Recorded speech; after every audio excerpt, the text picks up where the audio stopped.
স্টোরিটা কোথাকার? আপনার ভাই ওয়েলকাম ব্যাক। Thank you. আচ্ছা, কোথাকার স্টোরি এটা? আসসালামু আলাইকুম লিসেনার্স, আপনার বলছি ফেসল ভাই। আমাদের আজকে যে ঘটনাটি বলবো এটা রাজবাড়ী জেলার কালুখালী উপজেলার বোয়ালিয়া নামক একটা গ্রামের ঘটনা। ওকে, আমরা চলে যাই ঘটনায়। সরাসরি ঘটনাতে চলে যাই। ঘটনাটি অনেক আগের 1930 থেকে 40 সালের মাঝামাঝি, মানে এই সময়ের মধ্যে ঘটনাটি ঘটে যাওয়া, মানে সূত্রপাত আর কি এই সময় থেকে আর কি। ঘটনাটি এরকম যে ওই গ্রামেরই একজন লোক ভিন গ্রাম থেকে একটা মহিলাকে বিয়ে করে নিয়ে আসে। তো বিয়ে করে নিয়ে আসার পরে সবকিছু স্বাভাবিকভাবে চলছিল, মানে সেটেল ম্যারেজ আর কি। তো স্বাভাবিকভাবে চলার পরে ওনাদের একটা সন্তান হয়। আচ্ছা, সন্তানের বয়স যখন 3 থেকে 4 বছর বা সর্বোচ্চ 5 বছর, ঠিক এরকম সময়, একদিন হঠাৎ মানে সকালবেলা দেখা যায় যে বাবা মার মাঝখানে শুয়েছিল সন্তানটি, সকালবেলা তার মৃতদেহ পাওয়া যায়। মানে ওই বিছানাতেই সে মানে মৃত অবস্থায় পাওয়া যায়। মানে কেউ কিছুই বুঝতে পারছে না, তার শরীরে কোনো আঘাতের চিহ্ন নাই, কিছুই নাই, কিন্তু কিভাবে মারা গেল কেউ মানে কিছুই বুঝতে পারলো না। তো গ্রাম দেশে অনেক কথা থাকে যে হয়তো বা জিনে মেরে ফেলেছে বা এই টাইপের অনেক কথা থাকে আর কি। ওনারা ওরকমই মনে করলেন আর কি। তো যাই হোক, ওনাদের আরো একটা সন্তান ছিল। তার বয়স যখন ঠিক এই বয়সের কাছাকাছি আর কি, মানে 3 থেকে 5 বছরের মাঝামাঝি, ঠিক সেও একই ভাবে বাড়িতে মারা যায়। কিন্তু মৃত্যুর কারণ কেউ উদ্ঘাটন করতে পারছে না। ওই সময় অনেক ওঝা টোঝা নিয়ে আসা হয়েছে, কি ব্যাপার কি। তো ওঝারা কিছুই উদ্ঘাটন করতে পারে না যে কেন এটা হচ্ছে। তো এর অল্প মাসখানেক পর তারই প্রতিবেশী, মানে ওই বাড়ির যিনি আছেন আর কি, তারই প্রতিবেশী এসে বললেন যে আমাদের বাড়িতে মেহমান এসেছে, তো আমাদের ছোট দুটো বাচ্চাকে তো বাসায় রাখতে পারছি না, জায়গার সংকট, তো আমার এই 2 বাচ্চাকে আপনারা আপনাদের সাথে রাখুন আজকে রাতে। তো ওনারা রাজি হয়ে গেলেন। কেমন খেতো, একদম সহজ ব্যাপার আর কি, ওনার উপকার হলো। তো রাসেল ভাই, পরের দিন সকালবেলা ওই 2টা বাচ্চার মৃতদেহ পাওয়া যায়। ঠিক যেমন ভাবে মানে ওই বাড়ির ওনাদের নিজেদের সন্তান মারা গেছিল, ঠিক একই রকম ভাবে ওই দুটো বাচ্চারও মৃতদেহ পাওয়া যায়, কিন্তু শরীরে কোথাও কোনো আঘাতের চিহ্ন নাই, মানে কিছুই না, একদম স্বাভাবিক আর কি, মানে স্বাভাবিকভাবে মারা গেছে এমন মনে হচ্ছে আর কি। তো যখন অন্যের সন্তান মারা গেল তাদের ঘরে, তখন এটা নিয়ে অনেক হই হট্টগোল সৃষ্টি হয়ে গেল। তারপরও একটা সময় এটা থেমে গেল। এই ঘটনার বছর খানেকের মধ্যে শুরু হলো আর একটা মানে সমস্যা। সেটা হলো ওই লোকটি যে মহিলাকে বিয়ে করে নিয়ে এসেছিলেন, মানে ওনার ওয়াইফ আর কি। তো ওই মহিলা যেই বাড়িতেই যেতেন বেড়ানোর জন্য বা কথা বলার জন্য গ্রামের, তো ওই বাড়িতে যদি কোনো 3 থেকে 5 বছর বয়সী কোনো শিশু সন্তান থাকে, দেখা যেত পরের দিন সেই শিশু সন্তানটা মারা গেছে। তো এটা যখন চারদিকে ছড়িয়ে গেল যে ওই মহিলা যেই বাড়িতেই যায় সেই বাড়িতে বাচ্চা মারা যায়, আচ্ছা, তখন সবাই বলল এই মহিলা হচ্ছে ডাইনি। প্রিয় লিসেনার, নতুন একটি এপিসোডে সকলকে জানাই স্বাগত। প্রতিদিনের মতো চলে আসলাম আবারও বাছাইকৃত কিছু ভয়ানক ঘটনা নিয়ে। আপনারা এই ভিডিওটা শেষ পর্যন্ত দেখলেই বুঝতে পারবেন প্রত্যেকটা ঘটনা বাছাইকৃত ভয়ানক ঘটনা। ভূতপ্রেমের যত ভয়ানক ঘটনা আছে প্রত্যেকটা ঘটনা আমি নিজেই বাছাই করে প্রতিনিয়ত রাত 10টা বাজে পাবলিশ করে থাকি। তাই বলবো, যারা এখনো এই চ্যানেলটি সাবস্ক্রাইব করেননি অবশ্যই চ্যানেলটি সাবস্ক্রাইব করে নেবেন। তাহলে চলুন এই ভিডিওর মধ্যে একটি লাইক দিয়ে আমরা প্রত্যেকটা ঘটনা শেষ পর্যন্ত শুনে আসি। ডাইনি অপবাদ দেওয়া হলো তাকে। তখন গ্রামে একটা সালিশ বসানো, এর বিচার হবে, কি করা যায়, কারণ এর কারণে গ্রামের বাচ্চারা মারা যাচ্ছে। তখন গ্রাম থেকে সিদ্ধান্ত হলো একে গ্রাম থেকে বের করে দেওয়া হোক। কিন্তু তার হাজবেন্ড আবার তাকে খুব ভালোবাসত। তখন বলে যে না, আমার স্ত্রীর এরকম মানে প্রমাণ ছাড়া এরকম কোন দোষারোপ করে তাকে গ্রাম থেকে বের করার এটা অন্যায়। তখন যেহেতু গ্রামের মানে যারা কর্তা ব্যক্তিরা ছিলেন তাদের সিদ্ধান্তের বিপরীতে তার হাজবেন্ড কথা বলে ফেলেছে, তখন বললো যে তোমার তার স্ত্রীর শাস্তি তোমাকেই নিতে হবে। এবং তাকে খুবই মানে লজ্জাজনক কিছু শাস্তি দেওয়া হয়। নিজের স্বামীর এই ধরনের লজ্জাজনক শাস্তি দেখে ওনার স্ত্রী মানে মানসিকভাবে এতটাই মানে আঘাতপ্রাপ্ত হন যে উনি পাগল হয়ে যান। আচ্ছা, কিন্তু উনি যখন পাগল হয়ে যান, অদ্ভুত ব্যাপার, উনি সবসময় কাঁথা জড়িয়ে থাকতেন শরীরে এবং মাথায়, এবং ওনার চেহারাটা বের করতেন না কোনো মানুষের সামনে, চুপচাপ থাকতেন, কাঁথা জড়িয়ে থাকতেন। আচ্ছা, এইভাবে সপ্তাহখানেক পার হওয়ার পর হঠাৎ একদিন উনি নিরুদ্দেশ হয়ে যান। ওই মহিলা, ওনাকে পাওয়া যায় না, মানে একদমই পাওয়া যাচ্ছে না। এরকম চলে গেল অনেক দিন, প্রায় 1 যুগ 12 বছর, মানে এইভাবে চলে গেল। এবং ওনার হাজবেন্ডও এর মাঝখানে আর কখনো বিয়ে করেন নাই, উনি ওইভাবে ছিলেন। তো ওই মহিলার যে দেবর আর কি, মানে ওনার হাজবেন্ডের ছোট ভাই, তো উনি আবার ব্যবসা করতেন, কারণ তৎকালীন সময় তো এইভাবে এরকম রাস্তাঘাট ছিল না, তখন ওই নদী পথেই মানে বিজনেস করতেন আর কি। তো উনি নৌকা নিয়ে গিয়েছিলেন ওই সময় পাবনার ঈশ্বরদীতে। আচ্ছা, তো ঈশ্বরদীতে উনি ব্যবসার কাজে যাওয়ার পরে ঈশ্বরদী বাজারে গিয়ে হঠাৎ করে দেখলেন যে কিছু লোক মানে একজন ব্যক্তিকে খুব বেদম মানে মারছে আর কি, প্রহার করছে লাঠি দিয়ে। এবং উনি দূর থেকে শুনলেন যে সেই ভিতর থেকে যে আর্তনাদটা শোনা যাচ্ছে একটা মহিলার আর্তনাদ। তো উনি চিন্তা করলেন যে মহিলাকে কেন মারছে, একটু কাছে গিয়ে দেখি। তো উনি ভিড় ঠেলে ভিতরে গিয়ে দেখেন ওই মহিলাটি অন্য কেউ নয়, ওনার সেই ভাবি, এক যুগ আগে হারিয়ে যাওয়া ওনার সেই ভাবিটি। তখন সবাইকে থামালেন, বলে যে উনি পরিচিত আত্মীয়, উনি অনেক আগে হারিয়ে গিয়েছিলেন, তো ওনাকে মারছেন কেন? সবার একই অভিযোগ যে ওই মহিলা নতুন এসেছে এই এলাকায়, যেই বাড়িতেই যায় সেই বাড়ির বাচ্চা মারা যায়। আচ্ছা, তো উনি ওনার কারণে অনেক বাচ্চা মারা গেছে, তো ইনি হচ্ছেন খুবই খারাপ একজন মহিলা, আমরা ওকে মেরেই ফেলবো, মানে পিটিয়ে মেরে ফেলবো। আচ্ছা, তখন বলেন না, ইনি ভালো, উনি এরকম হারিয়ে গিয়েছিলেন, ওর বাচ্চা অন্য কারণে মারা যাচ্ছে, এই মানে 7-5 বুঝ দিয়ে ওই জায়গা থেকে তাকে নিয়ে আসা হয় আর কি। তো এখানে একটা ব্যাপার আসল ভাই, যে উনি কোনো বাসায় বাচ্চা থাকলে, মানে যদি ওই বাসায় বাচ্চা থেকে বাচ্চা মারা যেত, কিন্তু উনি যদি খাবারের মানে ক্ষুধার তাড়নায় যদি এমন কোনো বাড়িতে যেতেন যে বাড়িতে কোনো সন্তান নাই, নিঃসন্তান দম্পতি, ওই নিঃসন্তান দম্পতির আবার সন্তান হতো। তো যার কারণে দেখা যাচ্ছে ওই যে নিঃসন্তান দম্পতি ওনাকে আবার ভালো জানতেন, ওনারাই খাবার টাবার দিতেন আর কি তাকে। তো এই মানে টোটাল বিপরীত একটা ঘটনা, যে উনি যে বাড়িতে বাচ্চা আছে সেই বাড়িতে উল্টা হতো আর কি, উল্টা হতো। তো ওনাকে যখন আবার মানে কালুখালীতে নিয়ে আসা হয়, নিয়ে আসার পর ওনাকে ট্রিটমেন্ট করা হয়, তো ট্রিটমেন্টও সুস্থ হচ্ছেন না। তো যাই হোক, তো একদিন মানে কোন গ্রাম থেকে একটা খুব বড় তান্ত্রিক গোছের বা এই টাইপের আর কি একজন লোক আসেন, এসে ওনাকে দেখেই বলেন যে একে তো এই মহিলা তো স্বাভাবিক নয়, এর উপরে মানে ভয়ঙ্কর কোন একটা কিছুর আসর আছে, যে ভয়ঙ্কর কিছুটাও মানে মানে ভয়ঙ্করদের মধ্যেও ভয়ঙ্কর, এটা এর সাথে আছে। তো এতে একে এর থেকে তাড়াতে হবে, তা না হলে এর দ্বারা অনেক লোক মারা যাবে, বহু বাচ্চা মারা যাবে। তখন এটা কিভাবে করা যায়, কারণ এর আগে অনেক তান্ত্রিক এসেছিলেন কিন্তু কেউ এর ওনার সমস্যাটা ফাইন্ড আউট করতে পারেনি, কিন্তু উনি এসে এটা ফাইন্ড আউট করেন। তখন উনি ওনার কিছু নির্দিষ্ট রিচুয়াল করে যে ওই মহিলার সাথে যে আছে তাকে মানে রাত্রে হাজির করা হয়। হাজির করা হলে তাকে বলা হয় যে তুমি এত বাচ্চাদেরকে কেন হত্যা করছো? তখন সে বলে যে এই মহিলাকে আমার ভালো লাগে, কিন্তু এর কোনো সন্তান আমি হতে দেব না, এবং এ যদি কোনো বাচ্চাদের দিকে মানে তাকায়, মানে মায়ার দৃষ্টিতে তাকায়, সেই বাচ্চাকে আমি বাঁচতে দিব না, এই কারণে আমি এই বাচ্চাদেরকে হত্যা করছি। আচ্ছা, তখন ওই তান্ত্রিক বলে যে তুমি একে ছেড়ে চলে যাও। আচ্ছা, তখন সে আবার বলে যে না, আমি যাব না। তো বহু ভয় ভীতি দেখানোর পরে বলে যে ঠিক আছে আমি যেতে পারি, তবে একটা শর্ত, যে এই মহিলার যদি আবার একটা সন্তান হয়, ওই সন্তানকে আমি হত্যা করব, তারপরেই আমি যাব। আচ্ছা, তো এই প্রস্তাবে তো কেউ রাজি হয় না। তখন ওই তান্ত্রিক তার নির্দিষ্ট প্রক্রিয়ার মাধ্যম দিয়ে ওই খারাপ যেই চিন্তা বা যেটাই থাকুক ওটাকে আটক করে মানে সেটাকে কোনো একটা জায়গায় নিষ্ক্রিয় করে দেন আর কি। এরপরে মানে রাতারাতি উনি, যিনি 1 যুগ ধরে পাগল, রাতারাতি উনি ভালো হয়ে যান। আচ্ছা, উনি স্বাভাবিকভাবে ঘর সংসার করা শুরু করেন, একদম স্বাভাবিক হয়ে যান, যে উনি কোনো বাচ্চার দিকে তাকালেও আর লোক মারা যাচ্ছে না এরকম। তো এইখানে রাসেল ভাই তখন আবার ওই গ্রামে আবার অন্য ধরনের একটা ব্যবহার করতে থাকে। সেটা হলো ওই গ্রামে মানে কিছু লোক মানে মানে ওনারা রাতের বেলা বিশেষ করে ঘরের মধ্যে যে হাজবেন্ড ওয়াইফ ঘুমিয়ে আছে, বাচ্চা আছে সাথে, ওনারা দেখতেন যে যেমন পর্দার ওই পাশে যদি কোনো মানুষ দাঁড়িয়ে থাকে, হালকা আলোতে বোঝা যায়, ছায়া দেখা যায়। তো দেখতেন যে ওনাদের ঘরের কোনো পর্দা বা কোনো একটা জায়গায় এরকম একটা ছায়া মূর্তি দাঁড়িয়ে আছে, সেটা নারী বেশি, মানে নারীর মতো দেখা যায় আর কি, এরকম একটা এবং ওই হাজবেন্ড ওয়াইফ পাশে শুয়ে থাকলে একজন আরেকজনের চেহারা মানে ভয়ঙ্কর আকৃতিতে দেখতেন।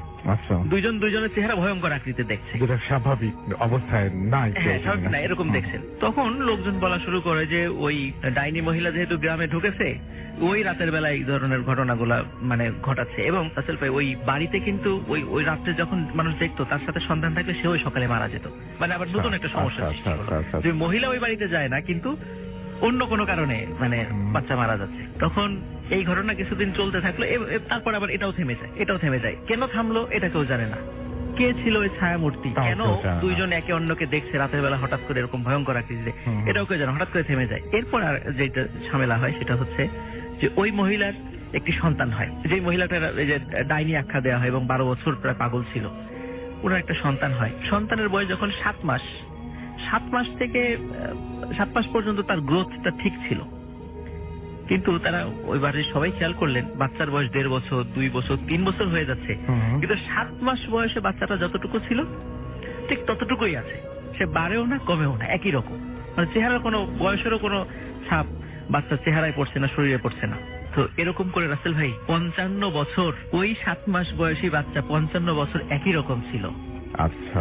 ওই মহিলা মানে বৃদ্ধ হয়ে গেছে, তার অন্য সন্তান হয়েছে, তারা মারা যায় নাই, তারা বড় হয়েছে, তারা বিবাহ শাদী করেছে, তাদের সন্তান হয়েছে। ওই ছোট্ট ওই 7 মাস বয়সীকে তারাও লালন পালন করেছে। এই মানে 2000 হয়তো বা 3-4 সাল বা এই টাইপের কোন একটা সময়ে ওই 7 মাস বয়সী ওই বাচ্চাটা মারা যায়। আচ্ছা। তো এই যে বাচ্চাটা বড় হলো না, ছোট থাকলো, ওই রকমই থেকে গেল, এটার কোনো ব্যাখ্যা আসলে পাওয়া যায় না। এটা ওই এলাকায় সবাই জানেন? হ্যাঁ, এটা ওই এলাকায় সবাই জানেন। আর ওই মহিলার যিনি হাজবেন্ড ছিলেন, যখন ওই মহিলা ভালো হয়ে গেলেন, সমস্যা শুরু হলো ওই হাজবেন্ডের সাথে। সেটা হলো, দেখা যাচ্ছে রাতের বেলা ঘুমিয়ে আছেন, হঠাৎ ঘরের দরজা বন্ধ, কিন্তু ওনার হাজবেন্ড বাড়িতে নেই। আচ্ছা। কোথায় গেল, মানে সারা গ্রামে নাই, কোথাও নাই। 3-4 মাস পর হঠাৎ মানে খবর পাওয়া গেল ওনার হাজবেন্ডকে পাওয়া গেছে কোথায়? সিলেট। কোথায় পাওয়া গেছে? চট্টগ্রামে। কোথায় পাওয়া গেছে? রাজশাহীতে। তো ওনার হাজবেন্ড কে যখন বাড়িতে মানে নিয়ে আসা হয়, তখন ওনার হাজবেন্ড বলেন যে হঠাৎ করে আমার মনে হলো কি ব্যাপার, আমি এখানে কেন? উনিও মানসিক ভাবে ওরা জিজ্ঞেস করলেন যে আশেপাশের লোকের কাছে যে আমি এখন কোথায়? বলে আপনি তখন সিলেটে। তো আমার বাড়িতে অমুকখানে, এখানে কিভাবে চলে আসলাম? তখন ওখানকার লোকজনই ওনাকে আবার বাড়িতে পাঠিয়ে দেয়। উনিও যতদিন জীবিত ছিলেন ঠিক এইভাবে উধাও হয়ে যেতেন। কিন্তু সর্বশেষ যখন উনি উধাও হয়ে যান, তাও আজ থেকে কমপক্ষে 30-40 বছর আগে, যখন শেষ পর্যন্ত উধাও হয়ে যান, পরে আর উনি যে কোথায় গেছেন আর কোনো খোঁজ খবর পাওয়া যায় না, উনি আদৌ জীবিত আছেন কিনা। কিন্তু এই যে ঘটনাটা কেন হলো, ওই গ্রামে রাতের অন্ধকারে এই যে একজন পাশাপাশি শুয়ে আছে, একজন আরেকজনকে ভয়ঙ্কর আকৃতি দেখতো, একটা ছায়া মূর্তি দেখতো, বাচ্চা মারা যেত, এটা আবার কে করছে? হ্যাঁ, ওই বাচ্চাটি কেন 7 মাস বয়স থেকে আর বড় হয়নি, 55 বছর একই রকম ছিল? এটা খুব অদ্ভুত ব্যাপার। এইটার কোনো মানে ব্যাখ্যা বা এটার কোনো এই আজও পাওয়া যায় নাই। ওই এলাকায় এটা খুবই একটা পরিচিত ঘটনা আর কি, আজকে লিসেনারদের সাথে শেয়ার করলাম। Thank you very much. হ্যাঁ, তো সেরকম একটা মুহূর্তে আপনার কাছে একটা ঘটনা শুনি আমরা, কেমন মানে কোথাকার ঘটনা সেটা আমাকে একটু প্লিজ বলবেন। ভাই, এটা ইন্ডিয়ার নৈনিতালের, এটা হচ্ছে ইন্ডিয়ার নৈনিতালের ঘটনা। আচ্ছা। আমাকে বলেছে বিনা। জি। তো ওরা সিলেট নিবাসী। তো ওর বোন এক সময় আপনার নৈনিতালে পড়তে গিয়েছিল আর কি। আচ্ছা। এবং সেখানে থেকে সে কিছু ইনসিডেন্টের শিকার হয়, এবং সেটাই হচ্ছে ঘটনা আর কি। আচ্ছা, তো শুরু করি। জি প্লিজ। আচ্ছা, তো বিনার যে বড় বোন ছিলেন, ওনার নাম সঙ্গত কারণে আমি গোপন রাখছি। উনি গিয়েছিলেন ভারতের নৈনিতালে পড়াশোনা করতে। আচ্ছা। তো একলা যান, ফার্স্টে সাথে কেউ নাই, গার্ডিয়ান নাই, এবং ইয়াং, তার কাছে একটু মানে আজবই লাগতো আর কি, মানে জায়গাটা থাকতে একটু অস্বস্তি ফিল করতেন। আচ্ছা। তো এবং ওই জায়গাটা নাকি একটু আপনার পাহাড়ি টাইপের ছিল আর কি, জায়গাটা এরকম একটা। তো একদিন সন্ধ্যায় কোন একটা কারণে কয়েকটা বন্ধুর সাথে আর কি তারা একটা ক্যাফের মধ্যে আড্ডা মারতে যায় আর কি। তো সেখানে আড্ডা শেষে যখন বাড়ি ফিরছে, আরেকটা বান্ধবী ছিল সাথে, সে আসার পথে কিছুটা এসে বলে তার একটা মানে জরুরি কাজ পড়ে যায়, ফোন আসে, এবং she has to leave from her. আচ্ছা। সে বলে যে আমি চলে যাব, তুই একা যা। তো সে বলে আমি কিভাবে যাব একা, আমার কাছে এই যাওয়ার রাস্তাটাই ভয় লাগে, কেমন এরকম রাস্তাঘাট। বলে না না তুই যা, আমার মানে কাজ আছে, এই সেই, মানে যেতেই হবে, তার একটা বিশেষ কাজ পড়ে যায়। তো সবকিছুর পরে মানে তার একাই ফিরতে হয় ওখান দিয়ে। আচ্ছা। তো সে যখন আসছিল, তো রাস্তাটার মধ্যে একটা জায়গা পর্যন্ত এসে তাকে একটা মানে সে একটা স্কুটি, মানে ওইবারই কবে যে আপনার যেটা সিএনজি টাইপের যেটা আর কি, ওই জিনিস পর্যন্ত সে পায়। তারপর যেখান থেকে ড্রপ করে, সেখান থেকে তাদের যে ডরমিটরি ছিল সেটা বেশ বড় একটা ওয়াকিং রাস্তা, ওয়াকিং ডিস্টেন্সের রাস্তা, মানে হেঁটে যেতে হয় আর কি। ওই পর্যন্ত সামহাও ওই এটা যেতে চান আর কি, স্কুটারটা যেতে চান। আচ্ছা। তো সে নেমে ওখান থেকে হেঁটে যেতে থাকে। এর মধ্যে ধরেন রাত ঘনিয়ে আসছে, মানে আপনার সন্ধ্যাটা বেশ গাঢ় হয়ে গেছে, অন্ধকার। তো হেঁটে আস্তে আস্তে একটা বাঁকের কাছে যখন সে আসে, হঠাৎ করে সে দেখে যে ওই পাশের বাঁকের মধ্যে, পাশে যে ঝোপ, ওখানে কিছু একটা নড়ছে। আচ্ছা। এবং বেশ তীব্র ধূপের গন্ধের মতো একটা গন্ধ পাচ্ছে। আচ্ছা। তো সে একটু থমকে দাঁড়ায়, একটু ভয় পায়, চিন্তা করে যে কি ওখানে কোনো পশু পাখি বা কিছু একটা। তো মানে প্রচন্ড ভয় পায় আর কি। এবং আসলে ও আবার খুব একটা দোয়া দুরুদে অভ্যস্ত মানুষ ছিল না, তো ভয় পেয়ে সে সৃষ্টিকর্তাকে স্মরণ করে ঠিকই, বাট ওরকম কিছু চিন্তা করে না আর কি। আচ্ছা। তো এই অবস্থায় হঠাৎ করে সে খেয়াল করে যে একদম মানে জায়গাটা এরকম যে ঝোপের পাশে খালি রাস্তা আর কি, মানে ওই মাঠের মতো আর কি, ওই পাশে ঠিক ঝোপের ভেতর থেকে কালো রঙের, একদম কুচকুচে কালো রঙের একটা নারী মূর্তি বের হয়ে আসলো, যার চোখ দুটো লাল, আচ্ছা, হ্যাঁ, এবং মানে মুখটা মানে খুব বিদঘুটে টাইপের আর কি। এবং ঠিক তার সামনে এসে দাঁড়ায় যে আরেকটা লাফ দিয়ে রাস্তার ওই পাশে চলে গেল। আচ্ছা, এবং যাওয়ার সময় তার দিকে তাকে একটা ভেঙচি দিয়ে গেছে এবং চুল তার মাথা ভর্তি চুল, উস্কো খুস্কো টাইপের। এবং এটা দেখে সে ওখানে ফেন্ট হয়ে যায় আর কি। সে মেন্টালি এমন ভাবেই সে স্ট্রাক্ট হয়, ফেন্ট হয়ে যায়। তো যাই হোক, পরবর্তী সে যখন নিজেকে আবিষ্কার করে তখন হচ্ছে হসপিটালে, সে ওখানকার লোকাল হসপিটালে, এবং গায়ে প্রচন্ড জ্বর, এবং তাকে ওই ওখানকার নার্সরা বলে যে তোমাকে নিয়ে আসছে তোমাদের কলেজেরই মানুষজন ভর্তি করছে, সামহাও তোমাকে রাস্তায় পাওয়া গেছিল এরকম আর কি। তো যাই হোক, তো এরপর থেকে ওনার এই প্রবলেম শুরু হয়। প্রবলেম গুলো কি, উনি যখন দেশে আসছিলেন, এই অসুস্থতার পর কিছুদিন দেশে এসে উনি থেকে গেছেন, তখন কোনো সমস্যা উনি ফিল করেন নাই অ্যাকচুয়ালি। আবার যখন উনি ইন্ডিয়ায় ফেরত যায়, তো উনি রাতের বেলা খেয়াল করতো যে যখন ঘুমায় আছে এরকম একটা সময় মনে হতো কি ওনার সাথে ফিসফিস করে কে কথা বলতেছে। আচ্ছা, হ্যাঁ, মানে এটা উনি ঘুমানোর সময় ঘুমের মধ্যে এরকম ফিসফিস কথা খেয়াল করতো। তো একদিন সে এরকম মানে হঠাৎ করে চোখ মেলে দেখে যে তার রুমের মধ্যে কেউ একজন বসে আছে, এবং সে তখন ওই মূর্তিটাকে ঠিক চিনতে পারে যে জাস্ট দ্যাট মূর্তি যেটাকে সে দেখছিল রাস্তার মধ্যে, সেই জিনিসটাই তার যে পড়ার টেবিল আছে সেখানে বসে আছে, পা দুলাচ্ছে এবং ফিসফিস করে তাকে কিছু বলছে। এবং ফিসফিস করে যে কথাগুলো বলতেছে অস্পষ্ট কথা, এবং মানে খুব দুর্বোধ্য ভাষা কোন এরকম কিছু। এবং সে প্রচন্ড ভয় পায় ঘুমের মধ্যে, এবং তার জ্বর চলে আসে, এবং সে কোনো মতে আর কি ঘুমায় যায় ওখানে আর কি ওই দিন। তো এরপর সে জিনিসটা শেয়ার করে বন্ধুদের সাথে, তার যারা ক্লোজ ফ্রেন্ড, যে আমি এরকম ভয় পাওয়ার পর এরকম অসুস্থ ছিলাম, দেশে গেছিলাম এসে। তো ফ্রেন্ডরা তাকে বলে যে তুমি একটা কাজ করো, তুমি যেখানে থাকো তোমার যে পাশের যে মেয়েটা আছে তোমরা একসাথে বেড নিয়ে থাকো। আচ্ছা, তোমরা আলাদা বেডে থেকো না, তুমি ভয় পাচ্ছ, যা বুঝতেছি আর কি প্রবলেমটা। তো সে ডিসকাস করে, বাট অ্যাকচুয়ালি সামহাও মানে পাশের জন তার সাথে থাকতে রাজি হয় না আর কি, এরকম কোনো কন্ডিশন হয় না। তো এরপরে যে সমস্যাটা হয়, সে মাঝে মাঝে সিজার হওয়ার মতো ব্যাপার আসে রাসেল ভাই, যেটা নাকি আমরা মানে মেডিকেল টার্মে সিজার বলি, মানে মৃগী রোগের মতো মুখ দিয়ে ফেনা আসে, এরকম কিছু ব্যাপার স্যাপার। এবং এর পরের যে স্টেপটা হয় সেটাতে হচ্ছে সে ওই দুর্বোধ্য ভাষায় কথা বলে। আচ্ছা, সেটা কেউ বুঝতে পারে না, এবং মানে ওই সিজার অবস্থায় সে কথা বলতে থাকে। এই যে কথাটা বলে, এটা কি একা একা বলে? না, সবাই শুনতে পারে, সবাই শুনতে পারে, যারা আশেপাশে থাকে, এবং তারা বুঝে যে তার এবং গায়ের বডি টেম্পারেচার খুব বেড়ে যায়, ঠিক আছে।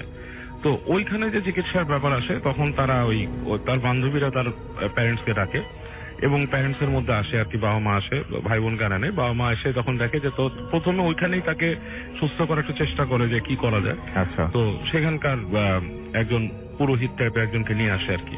আচ্ছা, তো সে একটা রিচুয়াল এরকম করে, সে বলে দেখি রোগীকে দেখেই বলে যে এর শরীরের মধ্যে তো একটা দেবী ভর করছে, একটা মানে তাদের যে কোনো একটা দেবী, হ্যাঁ, ভর করছে আর কি তার শরীরে। তো এটা শুনে তো বলে যে এইভাবে কিভাবে ভর করে, এরকম বলে যে এটা হচ্ছে সে এরকম সন্ধ্যার সময় যাচ্ছিল, সেই দেবীর ক্রসিং এর রাস্তার মধ্যে সে পড়ে গেছিল, এবং তাকে সে চুজ করছে, তো সে নিয়ে যাবে তাকে, এরকম কিছু একটা ব্যাপার স্যাপার।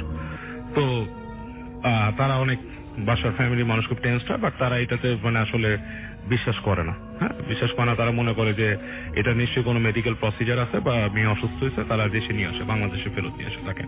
পড়াশোনা মোটামুটি তখনই বন্ধ দিয়ে দেশে নিয়ে আসে। দেশে এনে তারা অনেক রকম ট্রিটমেন্টের চেষ্টা করে, আসলে মেডিকেল ট্রিটমেন্ট, আসলে এটাকে সিজার ছাড়া তারা কিছুই বলছে না।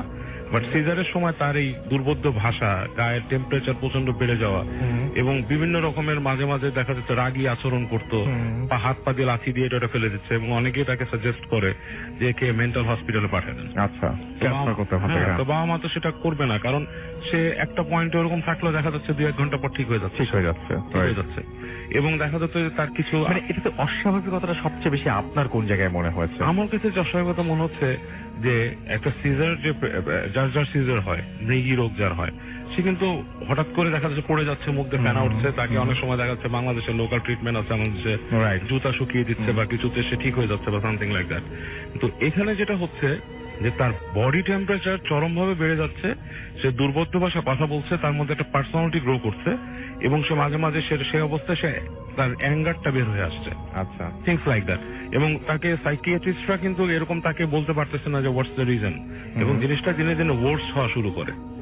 এমন এমন আবার তার মধ্যে কিছু অস্বাভাবিকতা, সে একা একা থাকা পছন্দ করে, এমন দেখা যাচ্ছে যে সন্ধ্যার সময় খুব সাজগোজ করে, থিংস লাইক দ্যাট। মানে সে একটা ডিফারেন্ট পার্সনে রূপান্তরিত হয়েছে পরে। বুঝতে পেরেছি। তো এমন সময় তাদের দেখা মিলে ওখানকার একজন মানে বড় পীর সাহেব টাইপের একজন মানুষ, দরবেশ টাইপের, তার সাথে দেখা হয়, কথাবার্তা বলে ওনাকে বলে যায় সেই। তো উনি ওর চিকিৎসার দায়িত্ব নেন এবং উনি একটা মানে ইটস লাইক আপনার যেটাকে বলা হয় রুকেয়া, মানে আপনার ছাড়ানো, জিন ছাড়ানো জিনিস উনি আয়োজন করেন।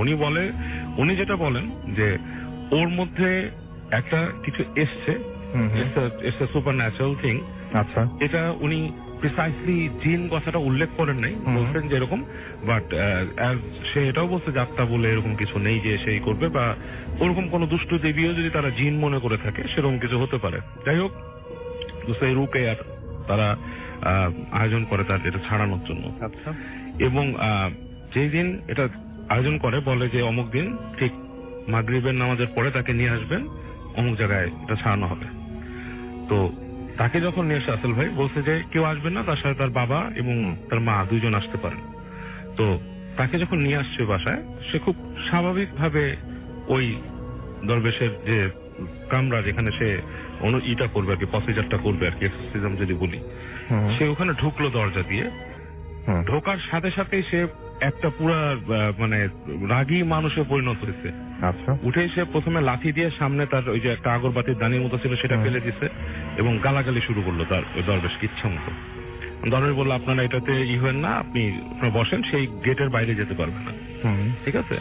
এবং মানে সে তখন কথোপকথন শুরু করলো তার সাথে, এবং ঠিক ওই স্টোরি গুলা কিন্তু বলা শুরু করছে আসল ভাই সেই মেয়েটা, যে মানে it's like a different person talking to in front of everybody. আচ্ছা, বলতেছে আমি অমুক, আমি যাচ্ছিলাম রাস্তা দিয়ে, সে আমার সামনে পড়ছে এবং তাকে আমি চুজ করছি এবং আমি ওর সাথে থাকবো সারা জীবন, আমাকে কখনোই তোমরা ছাড়াতে পারবে না, আচ্ছা, আমি ওকে ছেড়ে যাব না, হ্যাঁ, এবং আমি এরকমই থাকবো।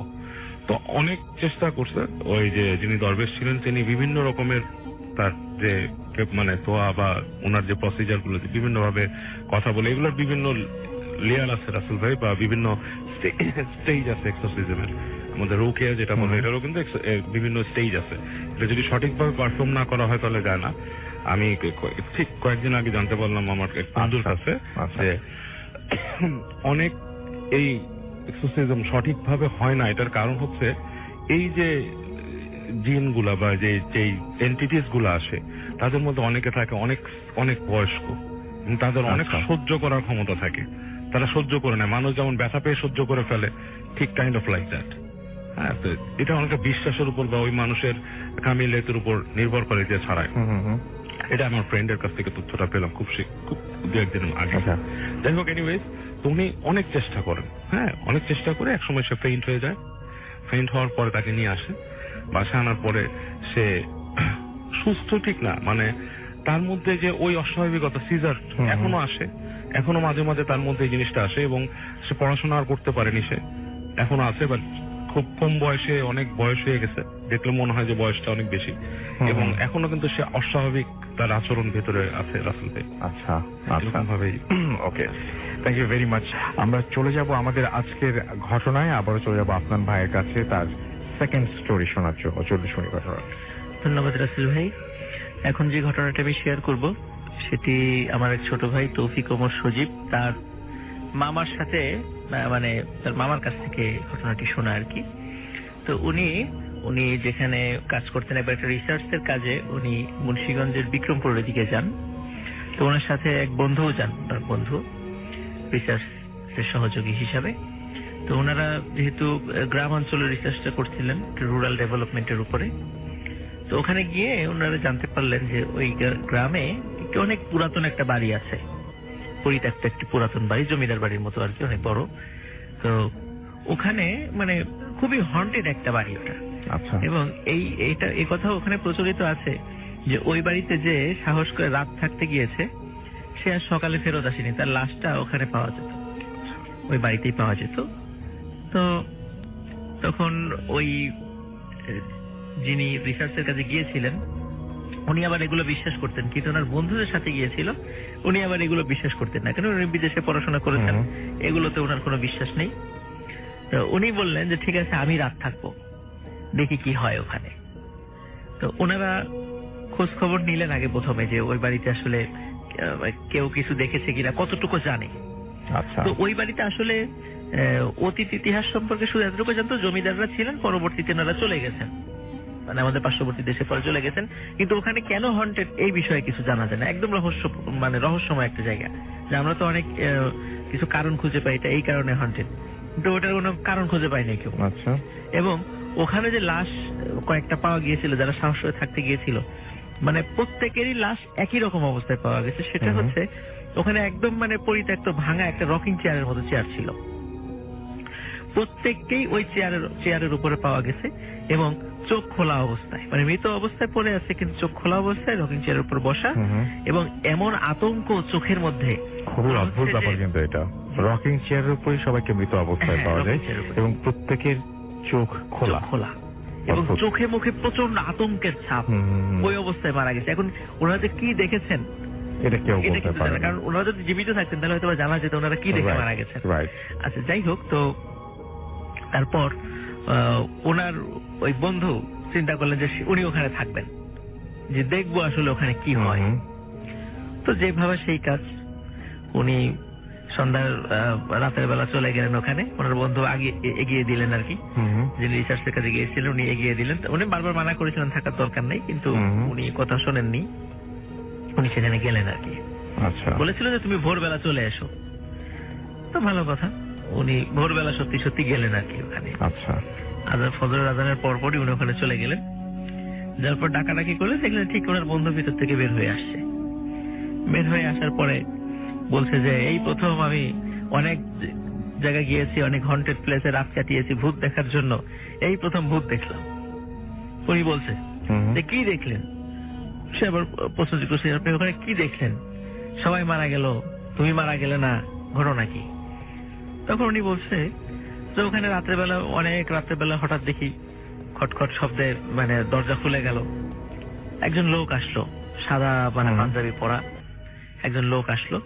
আসার পরে আমার নাম জিজ্ঞাসা করলো, নাম জিজ্ঞাসা করার পরে তখন ওই লোকটি একটা চেয়ারের উপরে বসলো, বসে আমার সম্পর্কে অনেক কথা জিজ্ঞাসা করলো। আমার কাছে মনে হলো না যে উনি ভূত বা এই গোছের কিছু, খুব সুন্দর করে কথা বললো। কথা বলার পরে উনি আমাকে বললো তুমি এই রকিং চেয়ারের উপর বসো, আমি তোমার জন্য একটু রাস্তা নিয়ে আসি। তখন আমি রকিং চেয়ারের উপর বসলাম, রকিং চেয়ারের উপর বসে আমি ঘুমিয়ে গেলাম।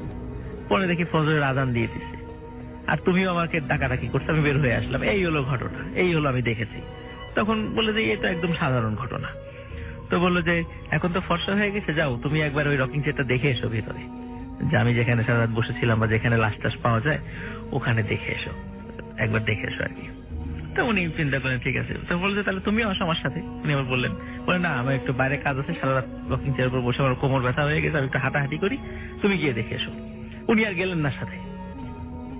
তো যাই হোক, ওই যে রাত্রে ছিল উনি গেলেন না, কিন্তু অন্য লোক যিনি দেখতে এসেছিলেন তার বন্ধুকে, উনি ভেতরে ঢুকলেন।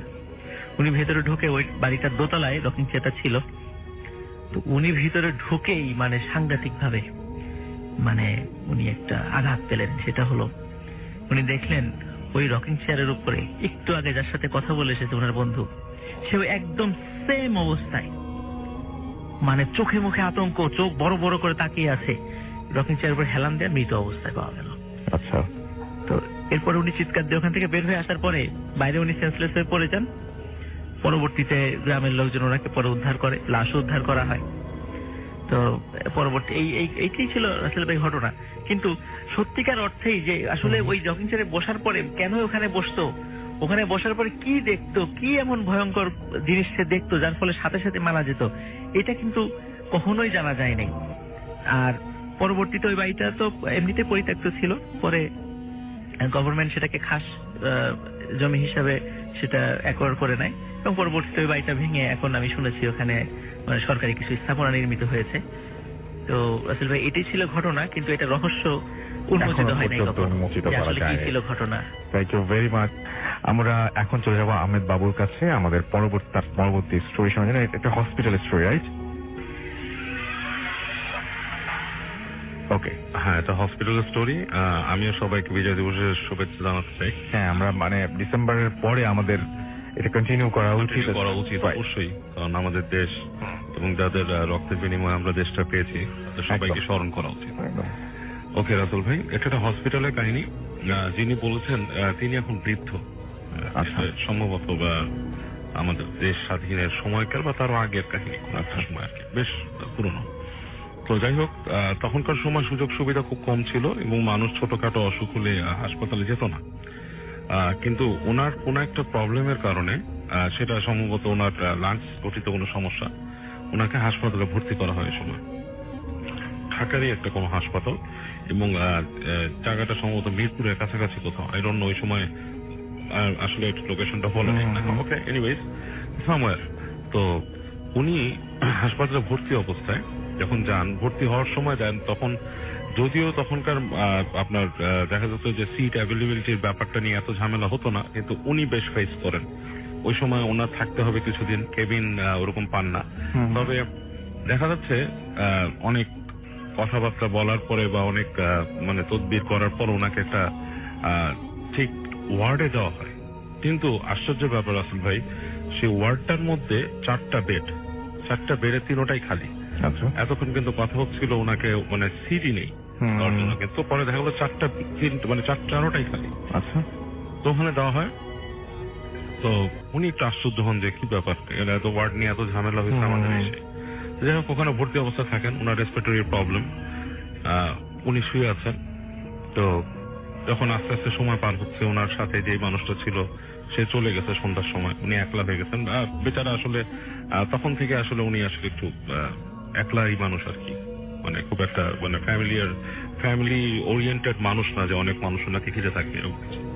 যাই হোক, তো রাত হয়ে গেছে, উনি হাসপাতালে আছেন, রাতে খাবার দেওয়া হয়েছে, ওয়ার্ড বয় খাবার দিয়ে গেছে, উনি খেয়ে দিয়ে শুয়েছেন। রাত হচ্ছে, রাত গভীর হচ্ছে, একসময় ওয়ার্ড বয় এসে কি করলো, লাইট ওখানে নিভিয়ে দিয়ে একটা মানে ছোট 25 বা 40 পর একটা ছোট বাল্ব ওখানে আপনার জ্বালিয়ে দিল। বাকি লাইট দুটা ছিল টিউব লাইট নাকি, নিভিয়ে দিল। নিভিয়ে দিয়ে ওই লাইটে উনি আছেন, ওখানে শুয়ে আছেন। তো ওনার ঘুম আসছে না, গভীর রাত হচ্ছে এবং একটু পরপর কাশি আসে। আস্তে আস্তে একটা সময় যখন ওনার তন্দ্রা আসতেছে, তখন উনি হঠাৎ করে খেয়াল করলেন যে লাইটটা ছিল তখনকার সময়কার ফিলামেন্টের বাল্ব আর কি, মানে পিট পিট করতে করতে করতে করতে ঠাস করে লাইটটা নিভে গেল, কেটে গেল আর লাইট, পুরো জায়গাটা অন্ধকার হয়ে গেল। এবং এই অন্ধকারটা যখন চোখটা সহ্য হয়ে আসল না, তখন উনি খেয়াল করতেছে যে ওনার সামনের যে বেডটা আছে সেখানে একটা মানুষ বসা, মানে অন্ধকারে মানুষ বসে থাকলে যেরকম বসে আছে। এবং উনি খেয়াল করলো আস্তে আস্তে যে বাকি 3টা বেডেই মানুষ আছে, এবং মানে ইটস লাইক শুয়ে আছে, সামনের জন বসে আছে এরকম। তো উনি চিন্তা, অন্ধকারে এগুলো মানুষ আসলো কেমন, এবং উনি মানুষের ঠিক বুঝতেছেন, মানে প্রেজেন্সটা বুঝছেন যে মানুষ আছে এখানে। এবং মানে খুবই সে মানে হয়ে গেছে, অবাক হয়ে গেছে যে একটু আগে মানুষ ছিল, লাইট নিবলে মানুষ আসলো কেবে, এবং তার গা কাটা দিয়ে উঠছে, ঠিক আছে। এবং একটা সময় দেখলো যে একটা মানুষ হেঁটে হেঁটে ঠিক ওই ওয়ার্ডের দরজা দিয়ে আসছে, ঠিক পর্দা যেরকম নড়তেছে ঠিক সেরকম নড়তেছে, মানুষ আসলে যেভাবে আসে এরকম হেঁটে হেঁটে হেঁটে ওনার বিছানার কাছে আসলো, এসে ওনাকে কিছুটা ইশারা করতেছে ওখান থেকে উঠে যাওয়ার জন্য। আচ্ছা। এবং এই ভদ্রলোক তখন এত ভয় পেয়েছে বলার মতো না, সে মনে করেন যে বিছানা থেকে সে পড়ে গেছে, পড়ে যে মানে something is going on here, কি ব্যাপারটা। এবং সে বিছানা থেকে পড়ে যায়, সে কোনো মতে উঠে রুম থেকে বের হয়ে গেছে। বের হয়ে যায়, দেখতেছে যে পুরো করিডোরটাই ফাঁকা, করিডোরে কোনো মানুষ নেই। উনি হাঁটতে হাঁটতে দৌড় দিয়ে মানে কোনো মতে আসছে নিচে, এসে ওখানে ওয়ার্ডকে বলতেছে, তোমরা আমাকে কোন ওয়ার্ডে দিচ্ছে, এখানে মানুষ আছে, আমাকে কেন। ওয়ার্ড বয় কোনো কথা বলতেছে না। তো ওয়ার্ড বয় কোনো কথা বলতেছে না, সে তার যে আছে দায়িত্বে যে থাকে তাকে দেখা দেওয়ার জন্য বলছে। আচ্ছা। এর মধ্যে একজন আসছে, এসে বলছে কি হয়েছে, বলছে যে আমি ওয়ার্ডে দিচ্ছ, সেখানে মানুষ আছে, আমি এখানে যে আমাকে বিছানা থেকে উঠাই দিচ্ছে। ওই লোক কোনো কথা না বলছে, আপনি আমার সাথে আসেন। আসছে, এসে বলতেছে যে রুমে ঢুকে বলতেছে যে লাইট আর একটা লাগাতো।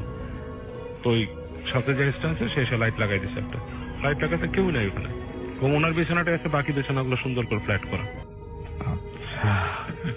মানে সুন্দর করে আপনার বিছানা, মানে টাইট কভার শিট থাকে সেরকম। ওনার বিছানাটা যেভাবে উনি রেখে গেছেন ওরকম ভাবেই আছে।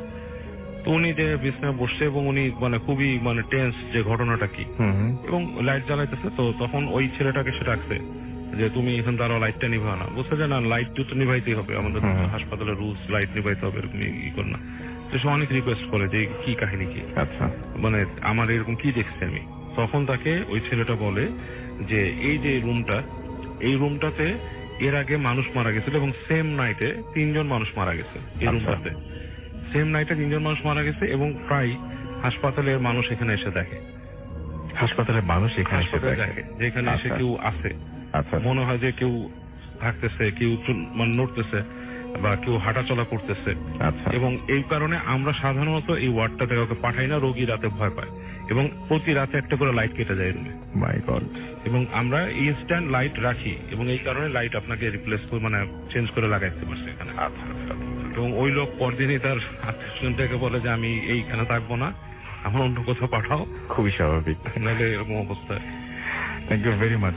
আমি এখন যেটা করব সেটা হচ্ছে আমরা পরবর্তী অতিথির কাছে চলে যাব এবং আমাদের সঙ্গে রয়েছেন ফারনান, এবং ফারনান চমৎকার ঘটনা বলেন, এবং লাস্ট টাইম তিনি যখন এসেছিলেন তখন একটা স্টোরি তার বাকি ছিল, তারপর আজকে নতুন একটা স্টোরি হয়। তিনি আমি জানি না যে জানি না তিনি কি ঠিক করেছেন, বাট আমরা শুনবো তার কাছে একটা স্টোরি, সেটা আমি আপনাকে অ্যাসিওর করছি। তো চলুন শুনে আসি ফারনানের নতুন স্টোরি। হ্যালো লিসনার্স, আমি ফারনান, পুরান ঢাকা থেকে এসেছি। আর রাসেল ভাই, আমি আজকে যে ঘটনাটা শেয়ার করবো সেটা আমাদের পুরান ঢাকা, আমাদের নিজেদের বাসার একটা ঘটনা। বাহ, চমৎকার চমৎকার, অনেকদিন পরে বাসার ঘটনা শুনছি। লাইক হ্যাঁ, সেটাই, মানে আমি নিজেও একটু সারপ্রাইজ, কিছুদিন আগে এই ঘটনাটা আমার মানে শুনি আমি। তো আমাদের বাসার ঘটনা কিন্তু ভূতে ফিল্মে এর আগে আমি অনেক আগে বলেছিলাম আমি। তো আমাদের বাসা ছিল অনেক পুরনো, পরে আমরা সেটা এখন কনস্ট্রাকশন করে নিউ একটা বিল্ডিং হচ্ছে ওখানে। তো বেশ কিছুদিন আগে, সপ্তাহখানেক আগে, তো বাসার কাজ দেখার জন্য প্রায় প্রতিনিয়ত বাসায় যেতে হয়। তো সেই ক্ষেত্রে আমাদের বাসার যে ম্যানেজার, যে এখানে সবকিছু দেখাশোনা করেন, তুমি একতলায় বসেন, সব মানে কাজটা উনি করেন, দেখেন সবকিছু। তো উনি প্রায় আমাদের বাসায় কনস্ট্রাকশন হওয়া অবস্থায় প্রায় 1 বছর ধরে উনি ওখানেই থাকেন, দোতলায় থাকেন। আর পুরো বাসাটা কিন্তু খালি থাকে। এখন মোটামুটি আল্লাহর রহমতে 9 তলা পর্যন্ত হয়ে গেছে। তো পুরো ফ্লোর সবই খালি, যেহেতু এখনো পুরোপুরি কাজ শেষ হয়নি। কিন্তু ম্যানেজার সাহেব কিন্তু দোতলায় থাকেন, একাই থাকেন পুরো বাসাটায়। তো উনি একদিন আমি যখন সপ্তাহখানিক আগে বাসায় গেলাম কাজ দেখার জন্য, উনি আমাকে বললো যে মানে তুমি একটু বসো, তোমার সাথে একটু কথা আছে। আমি বললাম যে কি কথা বলেন। বলে যে তোমাদের বাসায় কি কোনো প্রবলেম আছে? বললাম যে আমাদের বাসায় প্রবলেম তো বললাম ছোটবেলা অনেক ঘটনাই শুনছি, আমি হালকা বললে অনেক কিছু মানে ফিলিংস মানে বুঝতে পারছি যে কিছু ছিল, কিন্তু ওরকম কিছু দেখিনি আর কি আমি নিজেও। তো সেক্ষেত্রে উনি আমাকে বলে যে না, আসলে কিছু সমস্যা আছে, কেননা আমি গত 1 বছর ধরে এখানে থাকি। যখন এই বিল্ডিংটা হয়ে গেল, হয়ে যাওয়ার পরে দোতলায় যখন সে থাকে, উনি বললো যে মানে আমি কিছু বিব্রতকর পরিস্থিতির সম্মুখীন হয়েছি এখানে কিছু, যেটা আসলে তোমাদের বলতে হবে। আমি বললাম যে আসলে ঘটনা কি। তুমি বললো যে আসলে ঘটনাটা হচ্ছে এরকম যে উনি অনেক পাঁচওয়াক্ত নামাজি, রাত্রে নামাজ পড়েন। যখন উনি আমাদের বাসার যে মেইন গেট সেগুলোকে ভালো মতো লক করে, দোতলায় উনি রুম আছে, ওখানে কমপ্লিট করা রুম, ওখানে সে থাকে রাত্রে।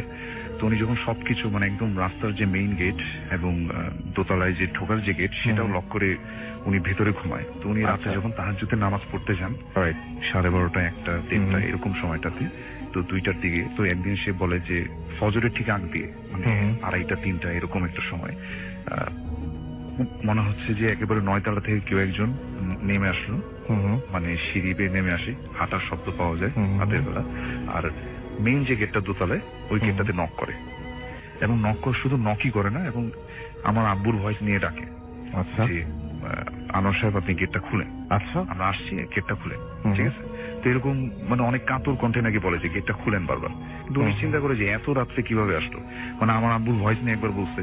তারপরে নাকি বাসার যারা কনস্ট্রাকশন কাজ করতেছে আমাদের সাথে, ওনাদেরও কয়েকজন সুপরিচিত যারা আসেন রেগুলার, ওনাদের ভয়েস নিয়ে একবার বলছে যে গেটটা একটু খুলেন, মানে নক করতেছে গেটটা, আর বলছে গেটটা একটু খুলেন, মানে এমন মনে হবে যে কেউ একজন আসছে। আচ্ছা আচ্ছা। কিন্তু রাত 2টা 2:30 পর্যন্ত আসার কোনো প্রশ্নই ওঠে না। রাইট রাইট, এটা হচ্ছে একটা কোশ্চেন। আর কথা, আর যেটা হচ্ছে যে আমাদের মেইন গেটও তো লাগানো থাকে, আমরা যদি আসি বা আমরা তো ফোন করে আসবো এত রাত্রে একদম।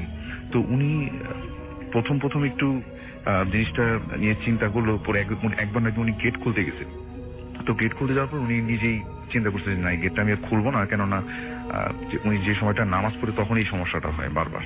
ঠিক আছে, তো উনি চিন্তা করলো যেগুলো তাকে ডিস্টার্ব করার জন্য হয়তো বা কিছু একটা আসে, এবং উনি আমাকে বললো যে এই যে গেটটা যে নক হয় তার আগে মানে কোনো কিছু টেনে নিয়ে গেলে, কোনো বস্তা যদি টেনে নিয়ে যান, যেরকম একটা সাউন্ড হয় না সিঁড়ি ধাপ ধাপ করে, ওরকম সাউন্ড সে শুনতে পারে, তারপরেই এই নকটার শব্দ সে শুনে। আচ্ছা, ওটা কি আসে না আসে সে ওই গেটটা এখনো খুলেনি, এখনো সে জানে না যে কি আসে এক্স্যাক্টলি।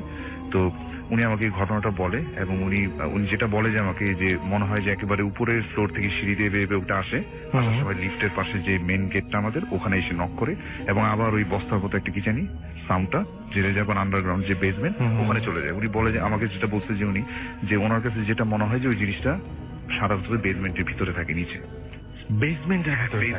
আচ্ছা, তো তখন আমি ওনার কাছে বললাম যে আচ্ছা এটা মানে এটা আসলে কি, আমি নিজেও একদিন থাকবো।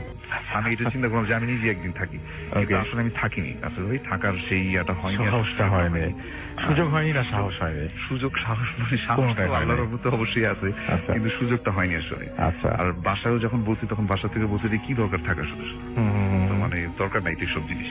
আচ্ছা, থাকতেই পারে এরকম অনেক কিছু, তাই না? খালি বাড়ি। ডেফিনেটলি, হ্যাঁ সেটা অবশ্যই। ওনার এই কথা শোনার পর আমি চিন্তা করলাম যে আচ্ছা ঠিক আছে, এটা তো এখন যদি থাকা সম্ভব একদিন থেকে দেখবো, আর নাইলে আমি দেখি কি করা যায়। তারপরে আমি যেটা চিন্তা করলাম যে মোটামুটি কাজ দেখার জন্য কিন্তু এই ঘটনার আগে আমি বেসমেন্টে গিয়েছি অনেকবার, যে কি অবস্থা কাজের দেখার জন্য। তো আমাদের পুরান ঢাকায় আবার বেসমেন্ট গুলা মানে ওই গাড়ি পার্কিং এর জন্য করা হয় না মেনলি, ঠিক আছে, এইভাবে না, মানে রুম করা হয় কোনো গোডাউন ভাড়া দেওয়ার জন্য, ঠিক আছে, জায়গা কম তো এই জন্য আর কি। তো ওখানে 7-8টা রুমের মতো আছে বেসমেন্টে। তো আমি প্রায় দেখি যে এই ঘটনার আগে আমি ওখানে গেছি, কিন্তু একটা সত্যি কথা বলবো আছে ভাই, যখন আমি বেসমেন্টের ভিতরে যাই ওখানে কোনো ইলেকট্রিসিটি ছিল না, মাটির মানে নিচে গেলে তো একটু গরম লাগার কথা, তাই না? একটু টেম্পারেচার বেশি হবে, কিন্তু আমার কাছে ঠান্ডা লাগে ওখানে গেলে। টেম্পারেচার ডিফারেন্ট মনে হয় যে উপর থেকে নিচে ঠান্ডা বেশি, সাফোকেশন আছে কিন্তু ঠান্ডাটা বেশি, এরকম মনে হয়। আর যখনই আমি ওখানে মানে আগে ঘটনা শোনার আগে যেতাম, আমার একটা গুজবাম হইতো যে সঙ্গে সঙ্গে হ্যাঁ কিছু একটা মানে একটা মনে হয় যে একটা কিছু একটা আছে, বা এরকম কিছু একটা, মানে কি আছে সেটা তো আর জানি না, মানে একটা ফিলিংস হয় অন্যরকম যে না এখানে কিছু একটা, মানে কেমন জানি জায়গাটা। তো বেশি কোনো স্টে করতে আপনার ইচ্ছা করবে না ওখানে গেলে। তো এই ঘটনাটা শোনার পরে আমি তার 2-1 দিন পরে আমি চিন্তা করছিলাম বেসমেন্টে আবার যাই, যেহেতু ওখানে এখনো কাজ পুরোপুরি কমপ্লিট হয়নি, লাইটও লাগানো নাই, কিছুই নাই, আমি আবার যাই মানে এই ঘটনাটা শোনার পরই। তো আমি যাওয়ার পরে মানে এক একটা রুম দেখলাম, টর্চ লাইট নিয়ে দেখলাম যে সব ঠিক আছে, ওখানে কিছু নাই, লোকটোকো নাই, ওখানে কাজ হচ্ছে না কোনো।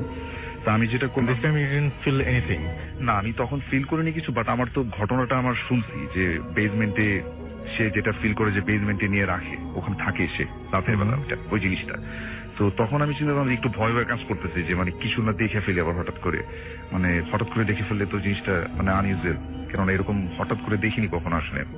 তো তারপরে যেটা হলো যে আমি একটু নিজেই আর কি মানে একটু ফানের মতো যেটা বলতে পারেন, যে হঠাৎ করে নিজের মধ্যে মনে হলো যে আমি একটা শীষ বাঁধে ওখানে, হঠাৎ করে কোনো কারণ ছাড়াই মানে আমার কিন্তু এটা মানে কোনো রেসপন্স পাইনি, কেননা এই গত 5-6 বছরের ভূতের ফিল্মের ঘটনা বলা, আপনাদের সাথে বিভিন্ন ট্যুরে মানে আমি গেছি বা ওর সাথে অনেক কিছু করছি, তো আমার জিনিসগুলো এখন আর ভয় লাগে না, ঠিক আছে, মজা লাগে। আমি দেখলাম যে দেখি কি কোনো রিপ্লাই আসে কিনা, যদি কিছু থাকে।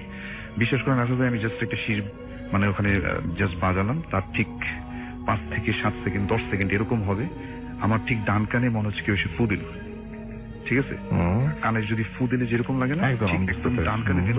আমি তখনই আমার রিপ্লাইটা আমি পেয়ে গেছি যে না ইটস ওকে, আমার এখানে আমার আর কিছুই করার দরকার নেই, আমি যেটা বুঝার সেটা বুঝে ফেলছি, আমি জাস্ট চলে উপরে উঠে গেলাম। এখন আমি আর বেসমেন্টে যাইনি, এখন অলরেডি কমপ্লিট হয়ে গেছে, ওখানে আমি আর যাইনি। তো ওই দিন আমি রিপ্লাইটা আসলে পেয়ে গেছি যে আসলে হয়তো বা কিছু একটা আছে। ম্যানেজার যেটা বলেছেন যে এরকম কিছু একটা উপর থেকে আসে, ছাদ থেকে আসার পর আস্তে আস্তে করে কিছু একটা মানে নিয়ে যাওয়ার মতো একটা শব্দ হয়, বস্তা টস্তা কিছু টেনে নিয়ে গেলে, এবং সেটা বেসমেন্টে যে থেমে যায়, বেসমেন্টে যে টুকটাক সাউন্ডও সে পাই। তো এই কারণে আমি দেখলাম যে না আসলে কিছু একটা হইতে পারে। এই ছিল আমার ঘটনাটা। Thank you very much Farhan, এবং রেগুলার যেরকম চমৎকার ঘটনা আপনি বলেন, আজকের ঘটনাটা অসাধারণ একটা ঘটনা হয়েছে, এবং আমার কাছে খুব অদ্ভুত লাগলো যে ওইখানে গিয়ে আপনার মুড চেঞ্জ হয়ে গেছে মুহূর্তের মধ্যে, এবং আপনি অন্য একটা কিছু একটা করতে চেয়েছেন। হ্যাঁ মানে এটা খুব অদ্ভুত, কিন্তু মনে হচ্ছিল যে আমি একটা রিপ্লাই দেখি পাই কিনা, এরকম একটা রিপ্লাই মানে দেখি পাই কিনা। এবং আসলে আমি মানে এটা এখনো অবাক হয়ে আমি চিন্তা করি যে আমার কানে আসলে ফুটা দিল কোত্থেকে, মানে ওটা আসলো কোত্থেকে, সাফোকেশন, কোনো জানা নাই যে বাতাস আসবে, জাস্ট আমার কানে মনে হচ্ছে কেউ সামনে যেতে ফু দিল, তারপরে আমি মনে হলো যে আমার রিপ্লাইটা আমি পেয়ে গেছি, আমার আর এখানে কিছু করার দরকার নেই। এবং অনেক মানে আপনার এই বাসায় বাসা নিয়ে তো আসলে অনেক ঘটনা ঘটেছে এবং হ্যাঁ, এর আগে সেটার প্রেক্ষিতে বলাই যায় যে এখানে আসলে কিছু একটা আছে এবং আপনি মানে পরবর্তীতে এই জিনিসটা নিয়ে আরেকটু ঘাটাঘাটি যদি করতে চান, যদি জানতে পারেন কোনো কিছু, প্লিজ আমাদের জানাবেন। অবশ্যই জানাবো। Thank you very much. আমরা চলে যাব আমাদের পরবর্তী অতিথির কাছে এবং আপনার নামটা প্লিজ একটু আপনি বলবেন, তারপরে আপনার ঘটনায় যাব আমরা। কোথা থেকে এসেছেন সেটা বলে তারপরে আপনি আপনার ঘটনা শুরু করবেন প্লিজ। ধন্যবাদ রাসেল ভাই। আমি জিয়াউল ইসলাম ফার্মগেট থেকে এসেছি। জি, লিসেনার্সদের বিজয়ের মাসের শুভেচ্ছা জানাচ্ছি। এই ঘটনাটা আমার জীবনে ঘটে যাওয়া বাস্তব একটা ঘটনা। আমি আসলে অশরীরী বা ভূত প্রেতে আসলে বিশ্বাস করতাম না। আচ্ছা। এবং অনেক সময় ট্রাই করতাম যে দেখা যায় কিনা বা ফিল করা যায় কিনা, টাচ করা যায় কিনা, এরকম ট্রাই করতাম মাঝে মধ্যে। তো এরকম কোনো কিছু টের পাইনি, কিন্তু গত বলবো মাস দেড়েক আগের কথা, এটা আমার সাথে ঘটে গেল। আমি আমার প্রতিষ্ঠান থেকে সেমিনার নিতে গিয়েছিলাম পটুয়াখালীতে। আচ্ছা। আপনি জানেন রাসেল ভাই, ঢাকার চাইতে ঢাকার বাহিরে শীতটা একটু আগে আসে। ঢাকা তো আসেই না। তো হচ্ছে গিয়ে সেমিনার আমি যখন যাচ্ছিলাম, আমার ম্যানেজার আমাকে বললো যে স্যার আমাদের গেস্ট রুমে থাকবেন নাকি বাহিরে থাকবেন। আমি বললাম তুমি যেটা বেটার মনে করো। তখন সে বললো যে স্যার তাহলে আপনার জন্য একটা হোটেল ঠিক করি আমি। তো আমি বললাম ঠিক আছে। আমি 3টার দিকে সেমিনার শুরু করলাম, আর শীতের দিন তো সেমিনার শেষ করতে করতে 6টা বেজে গেছে। তো আমি খুবই ক্লান্ত ছিলাম। ক্লান্ত থাকার পর ম্যানেজারের সাথে ঘুরে টুরে একটু খাওয়া দাওয়া করতে করতে 9টা বেজে গেছে। রুমে ঢুকে গেলাম। রুমে গিয়ে আমি দেখলাম রুমের শেপটা মোটামুটি কি বলবো রাসেল ভাই, একটা খাট বসানো আছে, তার পাশে একটা আলনা কিছু নেই, একটা ওয়ার্ড্রোব। আমি ওয়ার্ড্রোব আগে খুঁজে দেখলাম কিছু আছে কিনা। এটা আমি প্রতিনিয়ত করি প্রত্যেকটা রুমে গিয়ে। আর একটা টিভি আছে পাশে, আর একটা ওয়াশরুম আছে। ওয়াশরুমের আমি ফ্রেশ হয়ে একদম ড্রেস চেঞ্জ করে 4 কোয়ার্টার পরে আমি ওয়াশরুমের ট্যাপ গুলো ঠিক ভালো মতো বন্ধ করলাম। এবং আমি আর্লি ঘুমাই, তো এটা আমার অভ্যাস। আচ্ছা। তো হচ্ছে ঘুমাতে চলে গেলাম। আই প্রবল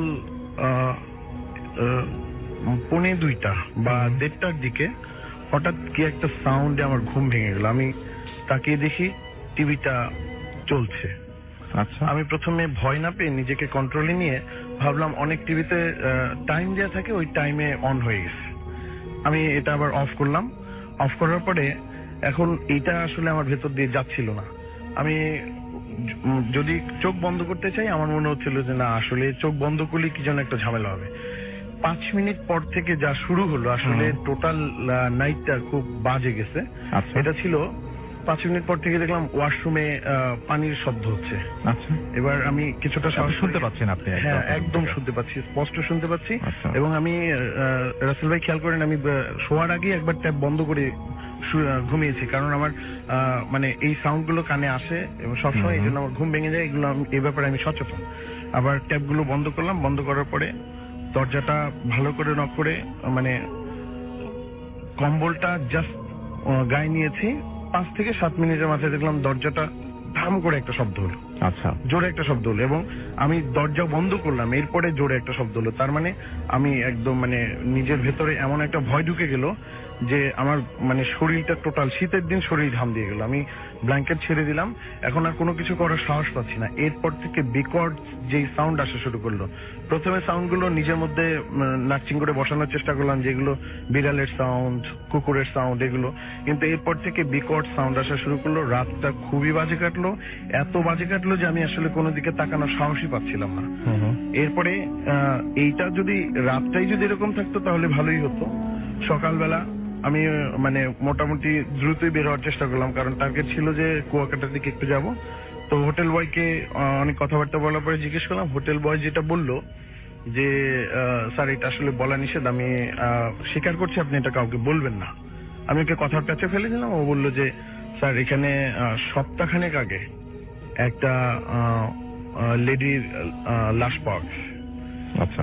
মানে এখন আর আমার মানে হাত পা চলছে না। তারপরও আমি আগের প্রোগ্রাম অনুযায়ী কুয়াকাটার দিকে গেলাম। কুয়াকাটায় গিয়ে যে মানে প্রবলেম গুলো আমার মধ্যে হচ্ছে, আমার মনে হচ্ছে সমুদ্রের যত গভীরে আমি যেতে পারি আমার জন্য ভালো হবে। এবং আর মানে আরো একটা বিষয় হলো, আমি যেই ড্রেসটা পরে সেমিনার নিচ্ছিলাম, কালো প্যান্ট ছিল আর সাদা চেক শার্ট ছিল। ওই চেক শার্টটা আর কালো প্যান্টটা আমি আনতে পারিনি, তার কারণে বা ভয়ের কারণে আনতে পারিনি। এবং এরপরে আমি যখন ঢাকায় ফিরছিলাম লঞ্চে করে, আমার লঞ্চে উঠে মনে হচ্ছিল আমি একটা ঝাঁপ দিই, কেমন লাগছে। মানে এই যে বিষয়গুলো অ্যাডজাস্ট করতে পারছিলাম। আর যাকেই দেখছিলাম আমার মনে হচ্ছে যে আমার ওই সাদা শার্ট আর কালো প্যান্ট পরে যাচ্ছে, এবং আমার মনে হচ্ছে ওই লোকের পেছনে পেছনে আমি যাই। এবং আমি এরপর 2 দিন পরে মোটামুটি যখন নিজেকে গুছিয়ে নিতে পারলাম, অফিসে আমার এক কলিগের সাথে গল্প করছিলাম। আমার এক কলিগ বলল যে পটুয়াখালীতে এরকম একটা হোটেল আছে, আমি সঙ্গত গার্ডেন হোটেলের নামটা বলছি না, যে ওই হোটেলে যদি কোনো গেস্ট যায়, ওই গেস্টের আত্মহত্যা করার একটা প্রবণতা আসে। আমি তখন তাকে এটা শেয়ার করলাম, এবং এটা রাসেল ভাই আমার মধ্যে 15 থেকে 20 দিন এটা স্টে করেছে। এবং আমি পরবর্তী ট্যুর ছিল রংপুরে গিয়ে আমার মনে হয়েছে যে আমার প্যান্ট আমার শার্ট পরে আরেক ভদ্রলোক যাচ্ছে, আমার মনে হচ্ছে ওনার পেছনে পেছনে আমি যাই। এবং 2-1 আমি এরকম করেছি, এবং এই জন্য দেখা গেল যে আমার সাথে এইটা আমার ওই কলিগ 2-1টা স্টাফকে টাচ দিয়ে দিয়েছে যে স্যারকে একটু নক করার চেষ্টা করো, বা স্যারকে একটু ফলো করার চেষ্টা করো। মানে এইটা রাসেল ভাই আমার মধ্যে 15 থেকে 20 দিন ছিল এই বিষয়টা। আর এটা ভয়াবহ, মানে আপনার কোনো ধরনের কোনো কারণ ছাড়াই আপনার মনে হতো যে আপনার এই সময় মানে সুইসাইড করার যে একটা প্রবণতা, সেটা ইচ্ছা হতো যে? হ্যাঁ, আমার মনে হতো যে লাইফে তো অনেক কিছু পেয়েছে, এখন আর পাওয়ার কিছু নেই। লঞ্চে আসার সময় মনে হয়েছিল যে একটা ঝাঁপ দেই না। এবং আপনার কি এর আগে কখনো মনে হয়েছে এটা ফার্স্ট টাইম আপনার এরকম মনে হলো? This is first time. আচ্ছা, ওকে। এর আগে কখনোই এটা মনে হয় নাই, এবং এর আগে কোনো ধরনের কারোর সাথে ঝগড়াঝাটি কিচ্ছু হয় নাই কোনো কারণ ছাড়াই? না, এরকম কখনো হয় নাই। আর এর আগে ওই যে বললাম আমি ইন্টারেস্ট ফিল করতাম, আমার মনে হতো যে একটু দেখতে পারলে ভালো হতো, অশরীরী কিছু আছে কিনা, রাইট, এইগুলো দেখতে পারলে ভালো হতো। আর ওই ঘটনার পর থেকে 15 থেকে 20 দিন আমি এতটা স্ক্যাটার্ড ছিলাম যে আমার আসলে মনে হতো যে লাইফে আর কিছু পাওয়ার নাই, এখন একটু মানে ঝাঁপ দেই, লাভ দেই। এবং হচ্ছে গিয়ে আমরা যখন মানে বিভিন্ন গাড়িতে জার্নি করি, মনে হচ্ছে যে ওই ড্রাইভারের সামনে দিয়েও লাভ দেওয়ার একটা প্রবণতা চলে আসছে। এইটা ছিল আমার ঘটনা। লিসনার্সদের ধন্যবাদ। দিনার, এবং আমরা তার ঘটনা দিয়ে শুরু করতে চাই। তিনি বেশ কিছু ঘটনা নিয়ে আসছেন, আমরা চলে যাচ্ছি তার প্রথম স্টোরিতে। দিনার। আসসালামু আলাইকুম লিসনার্স, আমি দিনার, আমি এসেছি লালবাগ থেকে। ধন্যবাদ রাসেল ভাই আপনাকে। তো রাসেল ভাই, আমি প্রথম যে ঘটনাটি দিয়ে শুরু করছি, এই বাসা রিলেটেড আমি একটা ঘটনা অনেক আগে একবার বলেছিলাম, তো আমি সরাসরি ঘটনা চলে যাই। এটা হচ্ছে পুরনো ঢাকার কাপ্তান বাজার নামক জায়গার একটি বাসাকে নিয়ে ঘটনা। আচ্ছা। তো বাসাটা হচ্ছিল যখন এটা তৈরি করা হয়, তো বাসার যে ওনার ছিলেন, ওনার প্ল্যান ছিল হচ্ছিল যে এটাকে হসপিটাল বানাবেন। আচ্ছা। তো ওইখানকার রাস্তাঘাটগুলো বেশ সরু হওয়ার কারণে তো পরবর্তীতে ওই বিল্ডিংটা তার হসপিটাল করা সম্ভব হয়নি। তারপরে উনি সেটা ভাড়া দিয়ে দেন, এবং বিল্ডিংটা হচ্ছে 7 তলা একটি বিল্ডিং, মোটামুটি সবাই চিনেন, আমি যে বর্ণনা দিচ্ছি সবাই গেস করতে পারবেন। তো বিল্ডিংটা একটা এল শেপের। তো আমি সরাসরি ঘটনায় চলে যাই। তো আমাকে ঘটনা যিনি বলেন তার নাম হচ্ছে সুজন ভাই। তো সুজন ভাইরা হচ্ছে ফ্যামিলি সবাই সেই বিল্ডিং এ থাকেন, তারা স্টিল সেই বিল্ডিংটাতে থাকেন। তো একদিনকার রাতের একটা ঘটনা, ও রাসেল ভাই আমি একটা জিনিস বলতে ভুল করেছি যে সেই বিল্ডিংটা অনেক ভৌতিক ঘটনা আছে, তার মধ্যে একটা আজব একটা ব্যাপার হচ্ছে যে উইদিন 1 ইয়ার্স বা 2 ইয়ার্স সেই বিল্ডিং এ 4টা সুসাইড কমিট হয়, এবং সেগুলোর মানে স্পেসিফিক বা কোনো রিজন জানা যায়নি। তো সুজন ভাই যে ঘটনাটা সেটা হচ্ছে এরকম যে একদিন রাতের বেলা 12টা কি 12:30টার সময় হবে, তো ওনারা রুমে ছিলেন। তো ওই রকম সময় হঠাৎ সুজন ভাই ওনার ফ্যামিলি মেম্বার সবাই শুনতে পায় যে ছাদে শাবল বা ভারী লোহা জাতীয় কিছু যদি হাতের থেকে ফেলা হয়, সেটা পড়ার পর যেরকম একটা সাউন্ড হবে এবং বাউন্স হওয়ার পর একটা সাউন্ড হবে, ঠিক এইরকম সাউন্ড হচ্ছে। আচ্ছা। এবং সেটা সাউন্ডটা হতে হতে মনে হচ্ছে যে কেউ একজন মানে বিল্ডিং এর উপরে ঘুরতেছে কন্টিনিউয়াসলি, মানে এক জায়গা থেকে আরেক জায়গায় মুভ করতেছে। তো তারা প্রথমে ভাবেন হয়তো বা ছাদে কোনো কিছু কাজ হচ্ছে, এই জন্য এরকম সাউন্ড আসতেছে। আচ্ছা। তো তার কিছুক্ষণ পর যেটা শুরু হয় যে মাথায় করে ইট তোলার পর অনেকগুলো যদি ফ্লোরে ফেলা হয় যেরকম সাউন্ড হবে, ঠিক ওই রকম সাউন্ড হচ্ছে। তো ওনারা ভাবলেন যে হয়তো বা ওই উপরে ছাদে হয়তো বা কোনো কনস্ট্রাকশনের কাজ চলতেছে। তো ওনারা সেটা সেভাবে পাত্তা দেয়নি, তখন তারা নতুন আসছে সেই বিল্ডিং এ। তো পরের দিন সকালে সোহাগ ভাই যিনি, তো উনি ভাবলেন যে একটু ছাদে গিয়ে দেখি যে ছাদে কি কাজ হচ্ছে, রাতের বেলা এরকম শব্দ হলো। তো উনি ছাদে গিয়ে দেখেন যে ছাদ নর্মালি, সেখানে মানে যে কনস্ট্রাকশনে যে কোনো কাজ হচ্ছে সেরকম কোনো চিহ্নই নেই। তো উনি তখন সিঁড়ি ঘরও দেখলেন যে যদি মাথায় করে ইট তোলা হয় তো অ্যাটলিস্ট ইটের ময়লা হলেও পড়ে থাকবে, বাট সবগুলো ক্লিন ছিল। তো যাই হোক, সেদিনকার ঘটনা। তো তার 2-1 দিন পরের ঘটনা, ওই সুজন ভাইয়ের বাবা, ওনার বিজনেস হচ্ছে পুরান ঢাকাতেই, তো উনি একদিন বেশ রাত করে বাসায় ফিরেন। আচ্ছা। তো বাসাটা হচ্ছে যেটা আমি আগে বলেছি এল শেপের, তো বারান্দাটা বেশ বড় এবং বারান্দার পাশে হচ্ছিল প্রতিটা ফ্ল্যাটের দরজাগুলো পাশাপাশি। আচ্ছা। তো উনি ঠিক ওনার ফ্লোরে ওঠার পর উনি দেখলেন যে ছোট্ট 9-10 বছর বয়স এরকম হবে, এরকম বয়সের একটা মেয়ে, সে লাল শাড়ি পরে তার ফ্ল্যাটের ঠিক সামনের যে ফ্ল্যাটটা আছে সেই রুমের দরজার সামনে সে ঝাড়ু দিচ্ছে। আচ্ছা, তখন রাত আনুমানিক প্রায় 1:30 কি 2টা এরকম সময় হবে। খুব অদ্ভুত একটা সময় ঝাড়ু দেওয়ার জন্য। জি ভাই। আর ওই বারান্দাটার মধ্যে তখন উনি একাই ছিলেন, আর বেসিক্যালি ওইরকম সময়তে কেউ ঝাড়ুও দিবে না। রাইট। তো উনি খুব টায়ার্ড ছিলেন, তো উনি এসে ঘরে চলে যান। তো ঘরে চলে যাওয়ার পর খাওয়া দাওয়া করেন। তো খাওয়া দাওয়ার পর উনি ওনার ওয়াইফের সাথে ব্যাপারটা শেয়ার করেন যে এরকম পাশের রুমের দরজার সামনে দেখলাম যে ঝাড়ু দিচ্ছে। তখন ওনার ওয়াইফ ওনাকে যে নিউজটা দেয় ওটা শুনে উনি বেশ চমকে যায়। সেটা হচ্ছে ওনাদের সামনের যে ফ্ল্যাটটা, যেটা সামনে উনি একজনকে ঝাড়ু দিতে দেখেছেন, সেই ফ্ল্যাটের যারা ভাড়াটিয়ে তারা 3-4 দিন যাবত সেখানে নেই, মানে তারা কোথাও বেড়াতে গিয়েছে। আচ্ছা। তো উনি ওনার কাছে মনে হলো যে সে ঝাড়ু দিয়ে মনে হলো রুমের ভিতরে ঢুকে গেল ওনাকে দেখে। তো এটা একটা ঘটনা। আর আরো কিছু ঘটনা যখন আমি এই ঘটনাগুলো শুনতে যাই সেখানে, তো অনেকে এসেই আমাকে বিভিন্ন ধরনের ঘটনা বলতেছিলেন ওই বাসা রিলেটেড। তো এর মধ্যে ওই রাব্বি ভাই এবং আতিক ভাই ওনাদের এলাকার কিছু বড় ভাইরা কিছু ঘটনা বলে। সেটা হচ্ছে ওই বিল্ডিংটার মাঝখানে একটা জায়গা আছে, তখন এটা অ্যাবান্ডেন্ট ছিল, পরিত্যক্ত অবস্থায় ছিল, কিন্তু এখন সেখানে বিল্ডিং করা হচ্ছে। তো সেই জায়গাটায় তারা ওই যখন লোডশেডিং হতো তখন তারা সেখানে গিয়ে আড্ডা দিত, টাইম পাস করতো সেখানে। আচ্ছা। উনার রাব্বি ভাই আতিক ভাই ওনারাও যেতেন মাঝে মধ্যে। তো একদিনকার ঘটনা, সেটা মানে বিকাল করে সন্ধ্যা হবে এরকম একটা সময়। আচ্ছা। তো ওনারা সেখান থেকে আড্ডা দিয়ে জাস্ট ব্যাক করতেছিলেন। তো এরকম সময় ওনারা লক্ষ্য করলেন যে ওনাদেরই এক ফ্রেন্ড বের হওয়ার সময় একজন মানুষ যদি সোজা দাঁড়িয়ে সে যদি তার ডান পাশে ঘাড় ঘুরাতে থাকে বারবার, যেরকম দেখা যাবে তাকে ঠিক ওই রকম সে বারবার ঘাড়টা ডান দিকে ঘুরাচ্ছে। আচ্ছা। মনে হচ্ছে যে কে একজন জোর করে তার ঘাড়টা ডান দিকে ঘুরাচ্ছে বারবার। আচ্ছা, মানে সে ইচ্ছা করে এটা করছে না, কেউ একজন মানে তাকে ফোর্স করছে এটা করার জন্য। জি, তাকে দেখে তারা প্রথমে ঘাবড়ে যায় যে সে এরকম করছে কেন। হ্যাঁ হ্যাঁ। তো তাকে গিয়ে শক্ত করে ধরে, মানে নাড়াচড়া দেয়, বাট তার কোনো রেসপন্স নাই। সে বারবার ঘাড় ঘুরে ওদিকে তাকিয়ে আছে। তখন তাদের মধ্যে থেকে একজন ফ্রেন্ড প্রথমে লক্ষ্য করে ওই সোহাগ ভাইয়ের বাবা যে মেয়েটাকে দেখেছে সেই বিল্ডিংটার মধ্যে, সেই রকম বর্ণনা সেই অনুযায়ী একটা মেয়ে লাল জামা পরা, অনেক শাড়ির মতো একটা জামা পরা, যে সে সেই বিল্ডিংটার মধ্যে দাঁড়িয়ে আছে ওই সাইডটার মধ্যে। এটা রাসেল ভাই ওনারা একা দেখেন, ওনারা 4-5 জন ফ্রেন্ড ছিলেন একসাথে। আচ্ছা। সবাই এই জিনিসটা একসাথে এক্সপিরিয়েন্স করে। তো এটা এক্সপিরিয়েন্স করার পর ওনারা সঙ্গে সঙ্গে সেখান থেকে বেরিয়ে যায়। তো এই ঘটনাটা আমাকে ওনারা বলে। তো যখন এই ঘটনাগুলো শুনতেছিলাম, তো ওনাদেরই একজন ফ্রেন্ড উনি পাশ থেকে একটা ঘটনা বলে। সেটা হচ্ছে ওনার বিল্ডিংটা হচ্ছে সেই যে আমি যে বিল্ডিংটার ঘটনা বলছি সেটা থেকে ঠিক বরাবর একটা বিল্ডিং, মাঝখানে আরো দুইটা বিল্ডিং আছে, ছোট বিল্ডিং। আচ্ছা। ছাদটা ওনাদের বিল্ডিং ও 7 তলা। তো উনি একদিন ছাদে কবুতর পালেন। তো মাগরিবের সময় এরকম সময় উনি দেখতেছেন, যেটা উনি বললেন যে ওই বিল্ডিং এর উপরে যে টাঙ্কিটা তৈরি করা সেটা বেশ বড়। আচ্ছা। তো উনি দেখতেছেন একটা মেয়ে সাদা জামা পরা, সে টাঙ্কির উপরে হাঁটতেছে, এবং সে সেই মেয়ে। হ্যাঁ, ওনারা অনেকে বলে থাকে যে এই মেয়েটাকে নাকি অনেকেই দেখেছে সেই বিল্ডিং এর। আচ্ছা। উনি দেখতেছেন যে ওই বড় টাঙ্কির উপরে যে ছাদটা, সে কন্টিনিউয়াসলি উপরে মনে হচ্ছে যে সে দৌড়াচ্ছে। আচ্ছা। আর স্বাভাবিক কেউ কিন্তু এরকম এত উপরে, এত হাইটের উপরে উঠে কিন্তু হাঁটবেও না, দৌড়ানো তো অনেক দূরের কথা। তো উনি দেখতেছেন যে উনি মানে কিউরিসিটি নিয়ে দেখতেছেন যে কি করতেছে মেয়েটা।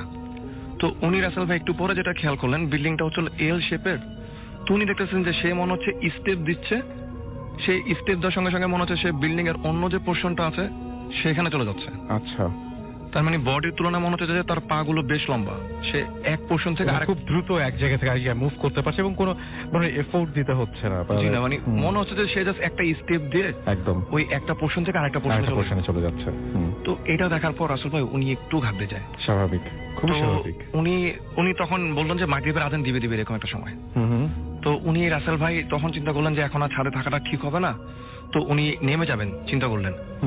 তো রাসেল ভাই যেই উনি ওই বিল্ডিং থেকে জাস্ট নজর ঘুরায়, উনি যে ওনাদের সিঁড়িতে নিচে নামবে, তখন উনি দেখে যে উনি এতক্ষণ যে মেয়েটাকে ওই বিল্ডিং এ হাঁটতে দেখতেছিল সেই মেয়েটা তাদের বিল্ডিং এর ছাদে।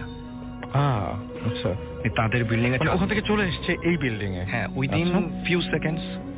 হ্যাঁ, তারপরে সেই ছাদের যে বাউন্ডারিটা আছে সে বাউন্ডারির মধ্যে সে হাঁটতেছে।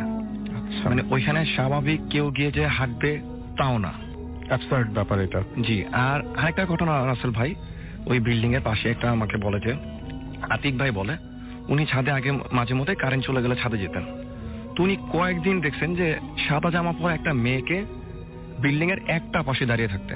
আচ্ছা। তো উনি কয়েকদিন খেয়াল করছেন হয়তো যে লোডশেডিং এর কারণে সে হয়তো উপরে আসে, বাট উনি 3-4 দিন দেখেছে যে সে একটা সাইডে আসে এবং একই রকম ভাবে সে দাঁড়ায়, মানে কোনো নড়াচড়া নাই তার। যে অ্যাজ ইউজুয়াল কেউ যদি ছাদে যায় সে তো মুভ করবে এক জায়গা থেকে আরেক জায়গা, বাট সে দেখতেছে যে সে প্রতিদিনই তাকে দেখতেছে যে সে একই জায়গায় একই ভাবে দাঁড়িয়ে আছে।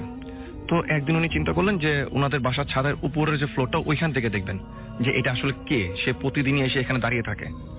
তো যেই রাসেল ভাই উনি জাস্ট 6 তলা থেকে 7 তলা উঠে ওনাদের বিল্ডিং এর, উনি ওই কয়েক সেকেন্ড 3-4 সেকেন্ড হবে, উনি সঙ্গে সঙ্গে দেখলেন যে সেখানে কেউ নেই। কেউ নেই বলতে গেলে হচ্ছিল উনি এতক্ষণ এই কয়দিন যাকে দেখেছে সেখানে দাঁড়িয়ে থাকতে, সেখানে জাস্ট 2টা পাইপ দেখছেন এখন উনি। বাট এই কয়দিন যাকে উনি দাঁড়িয়ে থাকতে দেখেছেন সেখানে উনি ওই রকম কোনো পাইপ জাতীয় কিছুই দেখে নাই। তো এটা দেখার পর আতিক ভাই বেশ ভয় পেয়ে যায়। তো আতিক ভাইরা ওই বাসায় ভাড়া থাকে, তো ওই বাসার যে বাড়িওয়ালা উনি আতিক ভাইকে যে ঘটনাটা বলে সেটা হচ্ছে উনি যে মেয়েটাকে দেখেছেন এই মেয়েটাকে অনেকেই দেখেছেন সেই বিল্ডিং এর এই ছাদের এই পাশে। আচ্ছা। তো এটা বেশ আগের একটা ঘটনা। এখানে এই একটা মেয়ে থাকতো এবং আতিক ভাইয়ের যে বিল্ডিং আছে তার পাশের বিল্ডিং এ একটা ছেলে থাকতো, তাদের মধ্যে অ্যাফেয়ার ছিল। তো কোনো কারণে মেয়ের এবং ছেলের ফ্যামিলি কেউ মেনে নেয়নি ব্যাপারটা। আচ্ছা। তো মেয়ে ঠিক ওই আতিক ভাই তাকে যেখানে দাঁড়িয়ে থাকতে দেখেছে সেখান থেকে সে লাফ দিয়ে পড়ে যায়, এবং লাফ দিয়ে পড়ে যাওয়ার পর অনেক বাসার মেইন গেটের উপরে কিছু রডের মতো সরু করে দেওয়া যাতে কেউ পা দিতে না পারে। Right right. তো রাসেল ভাই সেই মেয়েটাকে সবাই সকালবেলা দেখায় যে সে পড়ে আছে, তার এই গলার এই দিক দিয়ে সেই রডগুলো ঢুকে আছে। এই ঘটনাটা সেই ঘটনাটার পর থেকে এই মেয়েটাকে এখানে দেখা যায়। আর ঠিক এই ইনসিডেন্টটার 2 দিনের মাথায় সেই ছেলেটা ওই পাশ থেকে লাফ দেয়। আচ্ছা। তো এরপর থেকে নাকি ওই আতিক ভাই রাব্বিব আমাকে বলে যে ওই বিল্ডিংটাতে মানে প্রায় নাকি সবাই তাদেরকে দেখে, ওই 2 জনকেও নাকি মাঝে মধ্যে দেখা যায়। এরপর থেকে এটা শুরু হয়েছে। এবং রাসেল ভাই আমি যে বিল্ডিংটার ঘটনা বললাম এই বিল্ডিংটা কিন্তু স্টিল মানে এরকম ছোটখাটো কিছু ঘটনা ঘটতেই থাকে সেই বিল্ডিংটাতে। আচ্ছা। তো এরকম রাসেল ভাই আরো অনেক ঘটনা আছে, তো এরপরে সময় পেলে আমি আরো ঘটনা শুনে আসবো ওই বিল্ডিং এর। আচ্ছা। জি রাসেল ভাই। এবং ওই বিল্ডিংটা নিয়ে ওই এলাকায় মোটামুটি সবাই মানে আপনি বলছিলেন যে ওই এলাকার সবাই এই বিল্ডিং এর কথা জানে এবং সবাই এই বিল্ডিং এর সম্পর্কে মানে যখন ভাই আমি ঘটনা শুনতে যাই মানে বেশ ভিড় হয়ে যায়, সবাই বলতেছিল ছোটখাটো ঘটনা ওই বিল্ডিং কে নিয়ে। এবং সেটা হচ্ছে কাপ্তান বাজারের একটা ভবন, মানে সবাই কাপ্তান বাজার বলার পরে হয়তো সবাই চিনে ফেলবে। এই ছিল রাসেল ভাই আমার ঘটনা। ওকে।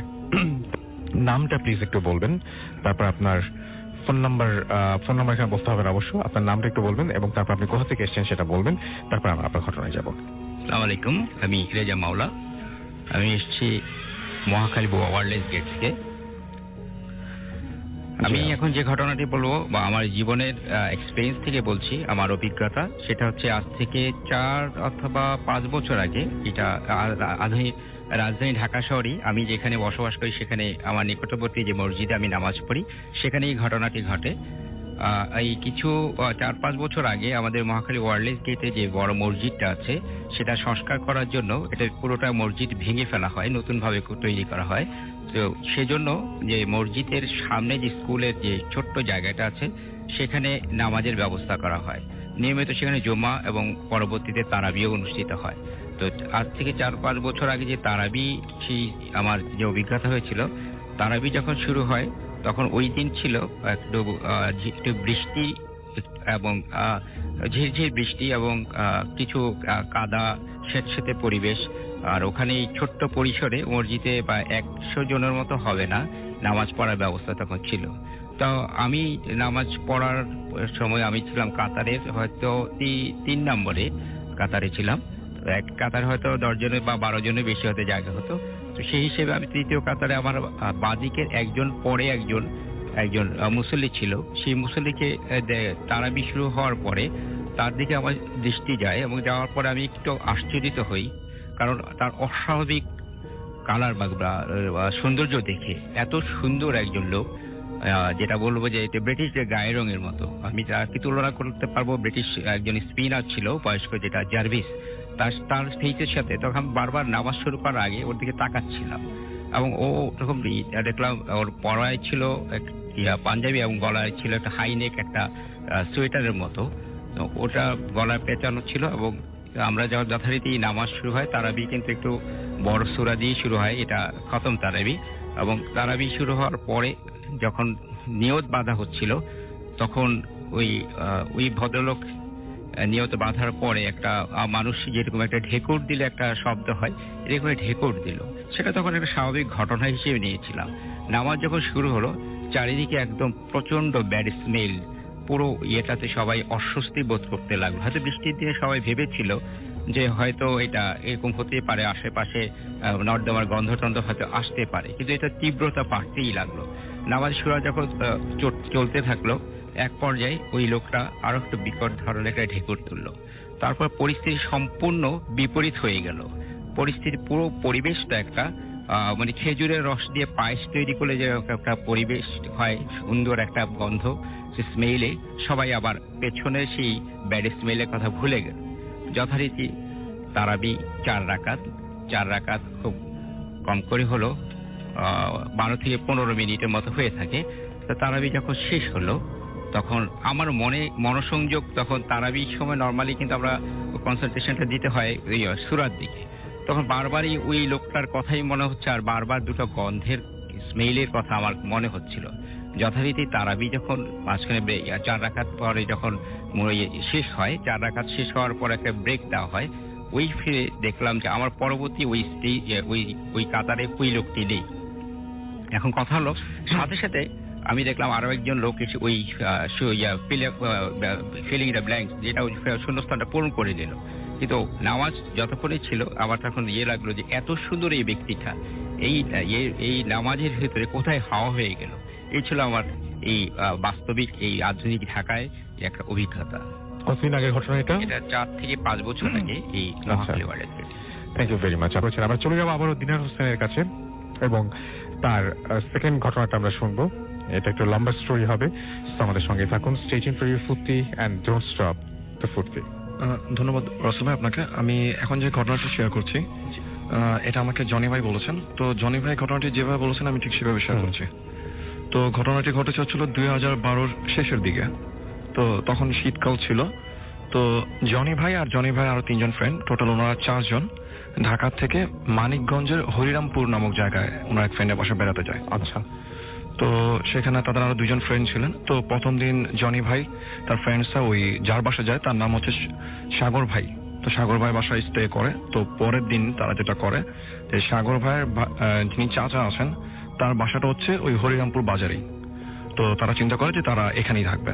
তো সেই বাসাটা হচ্ছিল নিচের দিকে কিছু দোকান আছে, এবং সেকেন্ড ফ্লোরে হচ্ছিল একটা ব্যাংকের ব্রাঞ্চ, এবং থার্ড ফ্লোরে কিছু রুম করা, ঢাকা থেকে গেস্টরা গেলে সেখানে থাকে। তো সেকেন্ড দিনে যে ঘটনা সেটা হচ্ছে যে রাতের বেলা, তখন 9:30 হবে এরকম সময়, তারা খাওয়া দাওয়া করে ওই সাগর ভাইয়ের বাসার থেকে একটু ভিতরে ছিল, হরিরামপুর বাজার থেকে তারা এই বাসাটার দিকে আসতে থাকে। তো তারা বাসায় আসে, তখন ওই বাসার যে কেয়ারটেকার আছে উনি তাদেরকে চাবি বুঝিয়ে দিয়ে চলে যায়। তো তারা রুমে উঠে, তো রুম ওঠার পর অনেকক্ষণ গল্প টল্প করবো, তারা ভাবলেন যে একটু বাইরে গিয়ে হাঁটবেন। মোটামুটি ভালো ঠান্ডাই ছিল তখন। তো তারা সবাই রুম থেকে বের হয়। তো বের হয়ে তারা হাঁটতে থাকে।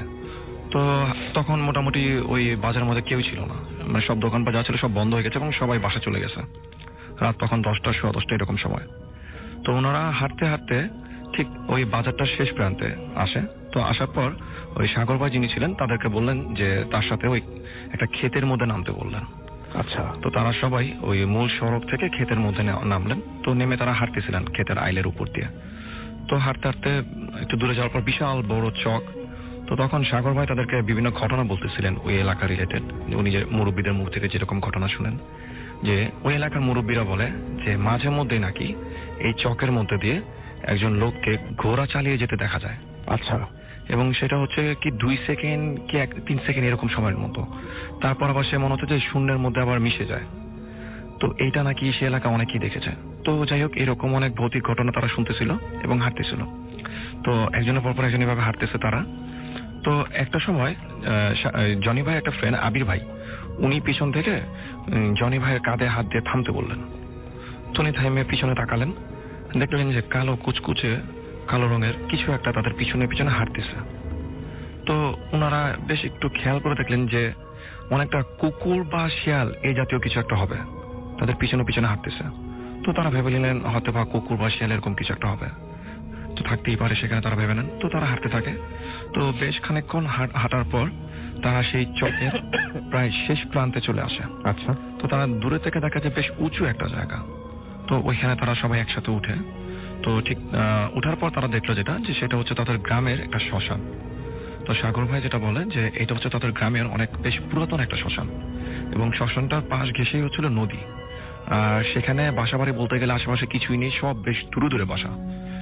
তো সেখানে তারা কিছুক্ষণ গল্প টল্প করে। তো গল্প টল্প করার পর তারা চিন্তা করলেন যে এবার তারা ব্যাক করবে বাসার দিকে। তো তারা বাসার দিকে ব্যাক করতেছিলেন, তখন জনি ভাই যিনি, উনি সবার পিছনে ছিলেন। তো ওনারা যখন সেই শ্মশান থেকে নামতেছিলেন, এবং সেই শ্মশানটা কোনো বাউন্ডারি ছিল না, উনি নামার সময় খেয়াল করলেন যে মনে হলো যে কালো কিছু একটা তার পিছনে পিছনে সেই শ্মশান থেকে নামতেছে। তো উনি ভাবলেন যে আসার সময় যে জিনিসটা দেখেছে সে ওইটাই হবে, কুকুর বা শিয়াল। তো হাঁটতেছে উনি। তো উনি খেয়াল করলেন যে ভারী কোনো বস্তা যদি মাটির উপর দিয়ে টেনে নিয়ে যাওয়া হয় যেরকম একটা সাউন্ড হবে, ঠিক মনে হচ্ছে এরকম একটা সাউন্ড আসতেছে পিছন থেকে। তো উনি পিছনে ফিরে তাকিয়ে খেয়াল করলেন যে মনে হলো কিছু একটা জিনিস তাকে দেখে নিচু নিচু হয়ে গেছে, যাতে সে দেখতে না পারে। তো উনি ওইখানে আর বেশিক্ষণ কনসেন্ট্রেট করেন, উনি সামনে দিকে হাঁটতে থাকেন। তো হাঁটার পর উনি দেখতেছে যে ওই সাউন্ডটা বেশ মনে হচ্ছে যে বেশ কাছাকাছি কেউ একজন ওই শব্দটা করতেছে। তখন জনি ভাই, আবি ভাই এবং আরেকজন ফ্রেন্ড ছিল, তারা তিনজনই সেখানে দাঁড়ায়। ওরা তিনজন দেখে যে রাসেল ভাই, যদি কারো পায়ে প্যারালাইজড হয়ে যায়, সে যদি দুই হাতে ভর দিয়ে হাঁটলে যেরকম দেখাবে, মাই গুডনেস, মানে এইরকম একটা ফিগার হামাগুড়ি দিতে আসছে। জি, দুই হাতে ভর দিয়ে দিয়ে তাদের দিকে আসতেছে। তো তারা যে কারোর সাথে শেয়ার করবে বা কিছু বলবে যেটা কি জিনিস, বা সামনে যারা চলে গেছে তাদেরকে ডাক দিবে, তো এরকম তারা কিছু বুঝে উঠতে পারতেছিল না যে এক্স্যাক্টলি ওই সময় কি করবে। তো তারা যেটা করলো যে সবাই যেরকম মানে যে যেমন দৌড় পারে তারা পড়তে লাগলো, এবং পড়তে পড়তে সামনের দিকে প্রায় খুব দ্রুত গতিতে হাঁটতে লাগলো। আচ্ছা। তো হাঁটতে হাঁটতে একটা সময় তারা খেয়াল করতেছে যে সেই জিনিসটা তাদের পিছনে না, তাদের থেকে ঠিক 3 কি 4 ফিট দূরত্বে তাদের পাশাপাশি সেই জিনিসটা হাঁটতেছে, মানে পেছন থেকে আস্তে আস্তে পাশাপাশি চলে আসছে, এবং সেটা দুই হাতে ভর দিয়ে হাঁটতেছে মনে হচ্ছে। এবং তারা দেখলেন যে ওইটার যে বডিটা ছিল, বডির তুলনায় মাথাটা বেশ ছোট, মানে মনে হচ্ছে যে বেশ ছোট একটা মাথা, এবং বোঝা যাচ্ছে না যে আসলে জিনিসটা কি। আচ্ছা। তো ওনারা সামনে ওনাদের যে ফ্রেন্ডরা ছিল তারা রাস্তার উপরে উঠে গেছে এর মাঝখানে ভয়। হ্যাঁ, মানে ওনারা এটা খেয়ালই করেন, ওনারা অনেক সামনে ছিল। তো জনি ভাইয়ের মাঝখানে 2-3 বার থামার কারণে তারা পিছিয়ে যায়। তো ওনারা কোন রকম মূল সড়কে ওঠার পর ওনারা রাস্তার এক পাশ থেকে আরেক পাশে চলে আসে। তো ওনারা যে পাশে এসে দাঁড়ায় সে পাশে একটা কালী মন্দির ছিল। তো ওনারা সেখানে উঠে দেখতেছেন যে ওই জিনিসটা নিচের থেকে উঠে ঠিক রাস্তার ওই পাশে দাঁড়িয়ে আছে, আর ওনারা হচ্ছে ফ্রেন্ডসদেরকে নিয়ে কালী মন্দিরের সামনে দাঁড়িয়ে আছে। তো ওই জিনিসটা হয়তোবা উনি বলেন যেটা, যে হয়তোবা মন্দির থাকার কারণে সেই জিনিসটা হয়তোবা সামনে আসতেছিল না, এরকম কোনো কিছু। তো ওনারা সামনে থেকে হাঁটতে থাকে। তো ওনারা সামনে এসে ওই ফ্রেন্ডদেরকে কিছু বলেনি যাতে তারা হয়তো ভয় পেতে পারে। তো ওনারা চিন্তা করলেন যে তাড়াতাড়ি বাসায় চলে আসবেন। তো ওনারা হাঁটতে লাগলেন। তো হাঁটতে হাঁটতে হাঁটতে হাঁটতে ঠিক সেই বাজারের কাছাকাছি একটা পুকুর আছে। তো ওনারা চিন্তা করলেন যে হাত পা ধুয়ে একেবারে রুমে চলে যাবে। তো সাগর ভাই যিনি, ওনার হাতে টর্চ লাইট ছিলেন, উনি সবার সামনে। তো ওনারা সবাই একসাথে হাঁটতেছেন। তো সবাই, সাগর ভাই আরো 2 একজন, ওনারা খেয়াল করলো যে সবুজ রঙের কিছু একটা হবে, সাপ বা এই জাতীয় কিছু একটা। মনে হলো যে তাদের পা সামনে থেকে এসে পিছনের দিকে চলে গেল। ওকে। তো এটা মানে সবাই খেয়াল করছে। তো উনি সঙ্গে সঙ্গে টর্চ নিয়ে পিছনে ঘোরার পর দেখতেছেন যে রাস্তার মধ্যে কিছুই নেই। মানে যদি ওখানে কোনো ঝোপঝাড়ও ছিল না, যে কোনো সাপ হলে যে ঝোপঝাড়ে ঢুকে যাবে তাকে দেখতে পাওয়া যাবে না। তো রাসেল ভাই তারা তাড়াহুড়া করে হাত মুখ ধুয়ে ওনারা রুমে চলে আসে। আচ্ছা। তো সেই বিল্ডিং এর 2টা কলাপসিবল গেট ছিল, একটা নিচতলা এবং একটা ছিল 2তলা ব্যাংকের একটা কলাপসিবল গেট ছিল। তো ওনারা তালা খুলে উপরে চলে আসে। তো রুমে আসার পর সাগর ভাইকে পুরো ঘটনাটা খুলে বলে যে ওনারা শ্মশানে এটা দেখেছে। তো উনিও বলে যে এরকম জিনিস নাকি আগেও অনেকে দেখেছে সেই চকের মধ্যে, ক্ষেতের মধ্যে। তো তাদের কারো চোখে আর কোনো ঘুম নেই, তারা নিজেরা কথা বলতেছিল। তো তখন সবাই এক রুমে স্টে করতেছিল ভয়ের কারণে। তো রাত 3টা, আনুমানিক 3টা কি 3:30 এরকম একটা সময় শুনতেছে যে তারা বাসাতে কেয়ারটেকার, সে নিচের থেকে বলতেছে যে টাঙ্কিতে পানি তুলতে হবে, সাগর ভাই চাবিটা নিয়ে আসেন। আচ্ছা, ঠিক এইটা বলে একবার। তো এটা বলার পর জনি ভাই আর ওনার ফ্রেন্ডরা বলে যে ওই কেয়ারটেকার মনে হয় নিচে আসছে। তো তারা জানলা দিয়ে তাকিয়ে দেখে যে নিচে একজন লোক দাঁড়িয়ে আছে। তারা বুঝেন যে হয়তো বা কেয়ারটেকারটাই হবে। তো তখন সাগর ভাই যিনি, যার চাচার বাসা, উনি মানে ঘুমিয়ে পড়েছেন কিছুটা। তো তাকে ডাক দেয়, তো ডাক দিয়ে বলতেছে যে এরকম ওই কেয়ারটেকার নিচে আসছে পানি তোলার জন্য। তো সে বলে যে এত রাতে তো কেয়ারটেকার কখনো পানি তুলতে আসবে না। এবং সে বলে যে উনি বিকাল 5টা-6টার দিকে পানি তুলে চলে যায়। আচ্ছা। তো উনি বলে, ও তো বাকিটা বলতেছে যে আমার তো নিচে দাঁড়িয়ে আছে দেখলাম। তো এটা শোনার পর ওই সাগর ভাই জানলা দিয়ে বাইরের দিকে তাকায়। তো তাকার পর দেখতেছে যে নিচে কেউই নেই। তো ঠিক রাসেল ভাই ওই সময় সেম ওই গলায় যেটা ভেসে আসে, তারা সবাই শুনে একসাথে, যে বলতেছে যে আমি ছাদের উপরে, সাগর ভাই চাবি নিয়ে ছাদে আসেন। আচ্ছা। এটা শুনে রাসেল ভাই তারা সবাই মানে ফ্রিজ হয়ে যায় সেখানে। যে সেটা হচ্ছে যে চাবি যেটা ছিল সেটা কেয়ারটেকার অলমোস্ট তাকে দিয়ে চলে যায় বাসায়, আর সে যদি ছাদে চলেই আসে তাহলে কিন্তু তার চাবির কিন্তু কোনো প্রয়োজন হবে না। রাইট। তো এটা রাসেল ভাই শোনার পর তার সবাই বেশ ভয় পেয়ে যায়। সে তখন আর তারা কেউই ঘুমায়নি। তো অ্যাজ ইউজুয়াল তারা সকাল 7টার দিকে মানে আলো হওয়ার পর তারা বের হয় রুম থেকে। তো নাস্তা করার পর ওই কেয়ারটেকার আসে। তো তাকে জিজ্ঞেস করা হয় যে সে কি এরকম রাত 3টা বাজে আসছিল নাকি পানি তোলার জন্য। সে যেটা বলে যে সে সব সময় ওই মাগরিবের সময় পানি তুলে এখানে সব মানে কাজ যেগুলো থাকে সেগুলো করে উনি চলে যায় বাসা থেকে। ওই দামে আসেনি জিনা রাসেল ভাই। আচ্ছা। এবং এই ঘটনা ঘটার পর জনি ভাই এবং ওনার সব ফ্রেন্ডসরাই সেদিনই ঢাকায় ব্যাক করে। কিন্তু এটার কোনো রহস্যের কোনো কারণ জানতে পারা যায় না তখন, না? না রাসেল ভাই, ওই শ্মশানে যেটা তারা দেখেছে এইটা নাকি ভাই প্রায় নাকি অনেকেই দেখে সেখানে, কিন্তু ওই বিল্ডিং এ তারা যার গলা শুনেছে এটা পরবর্তীতে জানা যায় নাই। Thank you very much. আমরা চলে যাব আমাদের নতুন অতিথির কাছে। আপনার নামটা প্লিজ একটু বলবেন, তারপর আপনার ঘটনায় যাব আমরা। থ্যাংক ইউ রাসেল ভাই। আসসালামু আলাইকুম লিসেনার্স, আমি মুহিম। আমি আসছি শুক্রবার ধানমন্ডি থেকে। বর্তমানে আমি স্ট্যান্ড ইউনিভার্সিটিতে পড়তেছি। জি, আমরা ঘটনায় চলে যাই। আচ্ছা, ঘটনাটা আমার এক চাচার কাছ থেকে শোনা। তো উনি আর কি গ্রামে ভ্যান চালাতেন। ওনাদের গ্রামে উনি আর কি ভ্যান চালাতেন, লাশ বহনের কাজ করতেন আর কি ভ্যানে। জি। তো মানে উনি একদিন রাতে ওনার কাছে একটা ফোন আসে, রাত্রে আনুমানিক 8টার দিকে। ওনাকে বলা হয় যে একটা লাশ নিয়ে যাওয়ার জন্য, পোস্টমর্টম ঘরে নিয়ে যাওয়ার জন্য বলা হয়। আচ্ছা। তো উনি আর কি চলে যান সেখানে লাশটাকে নিয়ে, চাচে মোড়ানো একটা লাশটাকে নিয়ে। তো চাচা রওনা দেন লাশ কাটা ঘরের উদ্দেশ্যে। তো সেখানে পৌঁছাতে চাচা রাত 9টা বেজে যায় আর কি। তো রাত্রে 9টার দিকে চাচা ওখানে পৌঁছায়। সেখানে পৌঁছানোর পর চাচা দেখে যে ডোম আর কি সেখানে দাঁড়ায় আছে। তো চাচাকে দেখে ডোম বলে যে কি ব্যাপার রহিম মিয়া, চলে আসছো? চাচার নাম ছিল আর কি রহিম। জি। তো বলে যে কি ব্যাপার রহিম মিয়া, চলে আসছো? তো বলে যে চলো আমরা দুজন মিলে লাশটাকে ভিতরে ঢোকাই। তো চাচার ডোম দুইজনে লাশটাকে আর কি লাশ কাটা ঘরের ভিতরে ঢোকানোর পর চাচা চলে আসতে চায়। তখন ডোম চাচাকে বলে যে তুমি তোমার তো কোনো কাজ নেই, তুমি বরঞ্চ কিছুক্ষণ এখানে থাকো আমার সাথে, কিছুক্ষণ আমাকে সাহায্য করো। তো চাচা রাজি হয় না, বলে যে আমি বাসায় চলে যাবো, অনেক রাত হয়ে গেছে। তো ডোম কিছু রিকোয়েস্ট করার পর বলে যে তোমাকে আমি 100 টাকা দিব, তুমি আমার সাথে আজকে হেল্প করো, আমার মন ভালো না আজকে, এরকম কিছু একটা বলো। তো চাচাও রাজি হয়ে যায়। তো এক পর্যায়ে ওই ডোম যখন আর কি লাশটাকে কাটতেছিল, ওই লাশটা ছিল একটা মূলত যুবতী, একটা মেয়ের লাশ ছিল। তো মেয়েটা আর কি চেহারা অনেক সুন্দর ছিল। তো ডোম চাচাকে বলে যে দেখো, এই মেয়েটা যখন বেঁচে ছিল তখন কিন্তু সবাই একে কত ভালো বলতো, সুন্দর বলতো, কিন্তু এখন মেয়েটা মারা গেছে, এখন 1 মিনিটের জন্য এর কাছে কেউ থাকতে যাবে না। তো দুনিয়াটা আসলে কি আজব। তো এরকম বলার পর যখন লাশটা কাটে তখন হঠাৎ করে চাচা শুনতে পায় যে দরজায় কে যেন নক করতেছে, ওই লাশ কাটা ঘরে দরজায় কে যেন নক করতেছে। তো চাচা একটু ভয় পায় যে এত রাতে লাশ কাটা ঘরে এখানে কে আসবে, দরজা নক করবে। তো চাচা দরজাটা খোলার পর দেখে যে সেখানে একটা কুকুর দাঁড়ায় আছে। তো ডোম বলে যে এটা ওর পোষা কুকুর আর কি। তো কুকুরটা ভিতরে চলে আসে। আসার পর ওই মেয়েটার চর্বি কেটে কেটে নিচে একটা বালতির মধ্যে রাখা হচ্ছিল। তো চাচা দেখতেছিল এই জিনিসগুলা। তো হঠাৎ করে নিচ থেকে খাওয়ার শব্দ আসে, এরকম একটা খেলে যেরকম আওয়াজ পাওয়া যায়, চাবানোর আওয়াজ পাওয়া যায়, তো এরকম। তো চাচা খেয়াল করে যে কুকুরগুলা ওই কেটে রাখা চর্বিগুলো আর কি খাচ্ছে। আচ্ছা। তো এটা দেখার পর চাচা আর কি খুব খারাপ লাগে যে এটা কি হচ্ছে। তো চাচা কিছু বলে না আর কি, জিজ্ঞেস করে যে এটা কেন, তুমি কুকুরকে সব খাইতে দাও কেন? তো ডোম বলে যে সে যদি এটা খেয়ে যদি পছন্দ করে থাকে তো খাইলে প্রবলেম কি। তো চাচা চলে যেতে চায়, তারপরেও ডোম বলে যে আচ্ছা ঠিক আছে তুমি কিছুক্ষণ ওয়েট করো। তখন চাচার আরেকটা ফোন আসে যে কোন এক জায়গায় চাচাকে ডাকা হয়। তো চাচা বলে যে আমার একটা ফোন আসছে, আমি চলে যাই, মনে হয় আরেকটা কাজ আছে কোনো।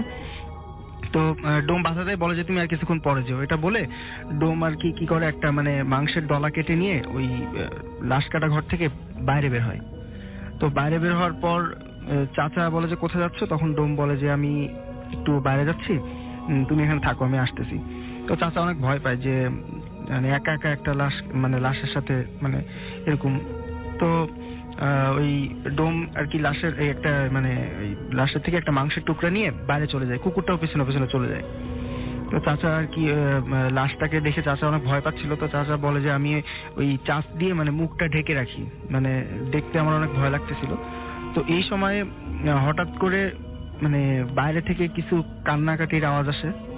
তো চাচা চিন্তা করে যে কি ব্যাপার, বাইরে কান্নাকাটির আওয়াজ কেন?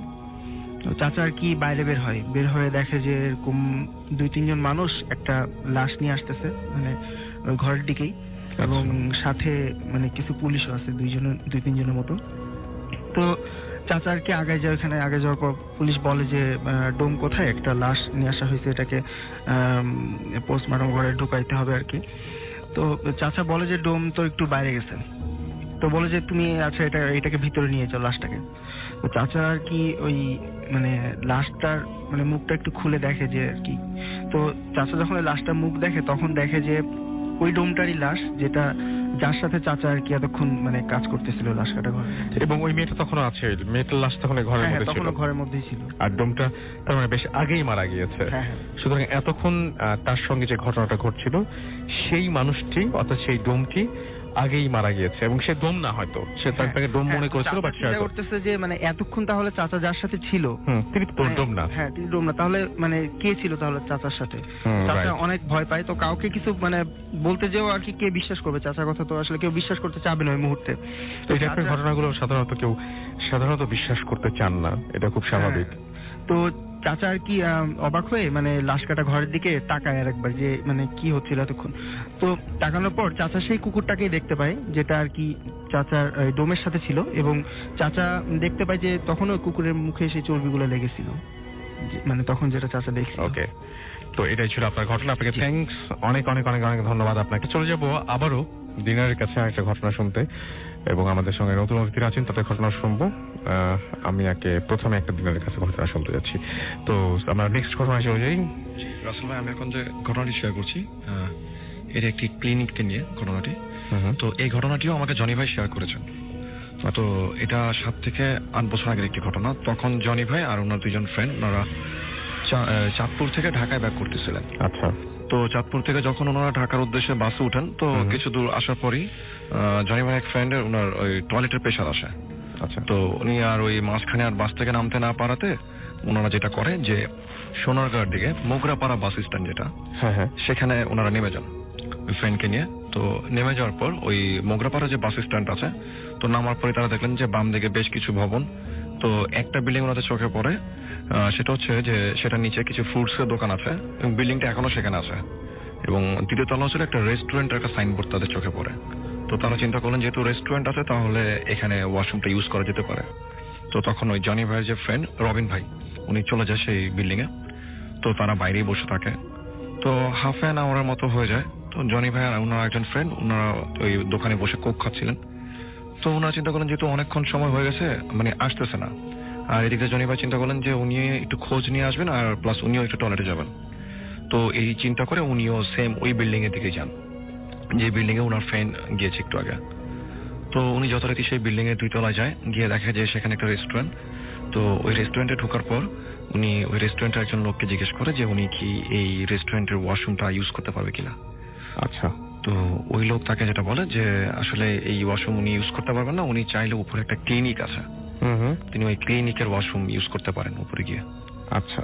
তো উনি ভাবলেন যে ঠিক আছে, ওনার ফ্রেন্ডও হয়তো উপরে গিয়েছে, কিন্তু সেও এখানে ইউজ করতে পারেনি হয়তোবা। তো উনি উপরে যায়। তো উপরে 3 তলায় যাওয়ার পর যেটা দেখা যায় একটা থাই গ্লাস লাগানো। তো উনি থাই গ্লাস সরিয়ে ভিতরে ঢোকার পর দেখে যে একজন লোক লাল একটা শার্ট এবং সাদা রঙের একটা লুঙ্গি পরে বসে আছে সেই ক্লিনিকের মধ্যে। তো উনি তাকে গিয়ে জিজ্ঞেস করে যে এরকম উনি কি টয়লেটটা ইউজ করতে পারবেন কিনা। আচ্ছা। তো রাসেল ভাই, জনি ভাই যেটা বলেন যে ওনার রেসপন্সটাই খুব একটু অস্বাভাবিক ছিল, যে উনি বলতেছেন যে টয়লেটই তো ইউজ করবেন, করেন, মানে খুব গা ছাড়া একটা ভাব। তো ওনাকে আর মানে জনি ভাইকে আর দেখানো হয়নি যে কোন দিকে ওয়াশরুম বা টয়লেটটা কোন দিকে। তো জনি ভাই নিজেই হাঁটতে থাকেন।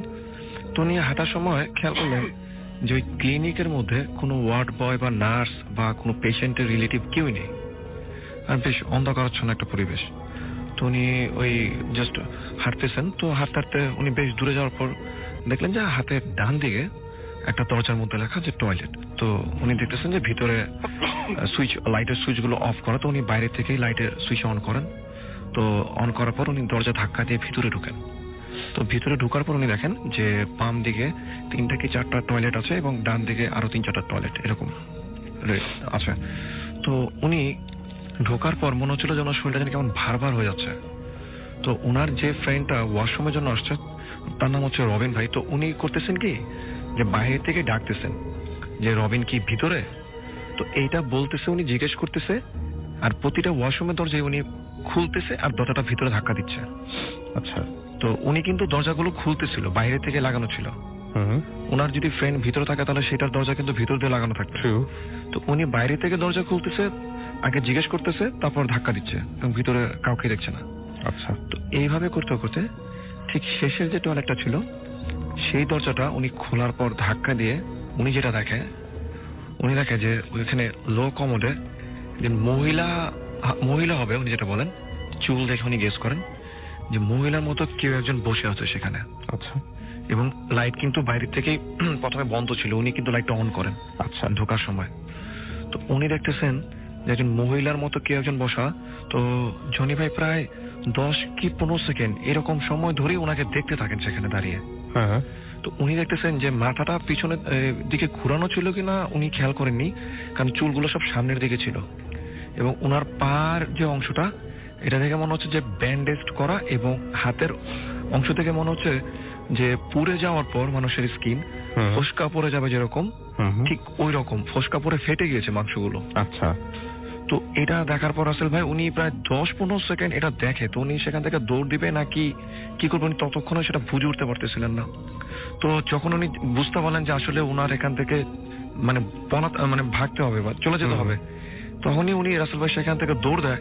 তো দৌড় দেওয়ার পর উনি যখন ফার্স্ট টাইম ঢুকে তেমন একটা সময় লাগেনি কিন্তু ওয়াশরুমে আসতে, বাট উনি বের হওয়ার সময় মনে হচ্ছে যে উনি দৌড়াচ্ছে বাট ফ্লোর শেষ হচ্ছে না। তো উনি দৌড়াতে দৌড়াতে একেবারে ওই যে লোকটাকে বসা যেখানে দেখছিলেন উনি সেখানে আসেন।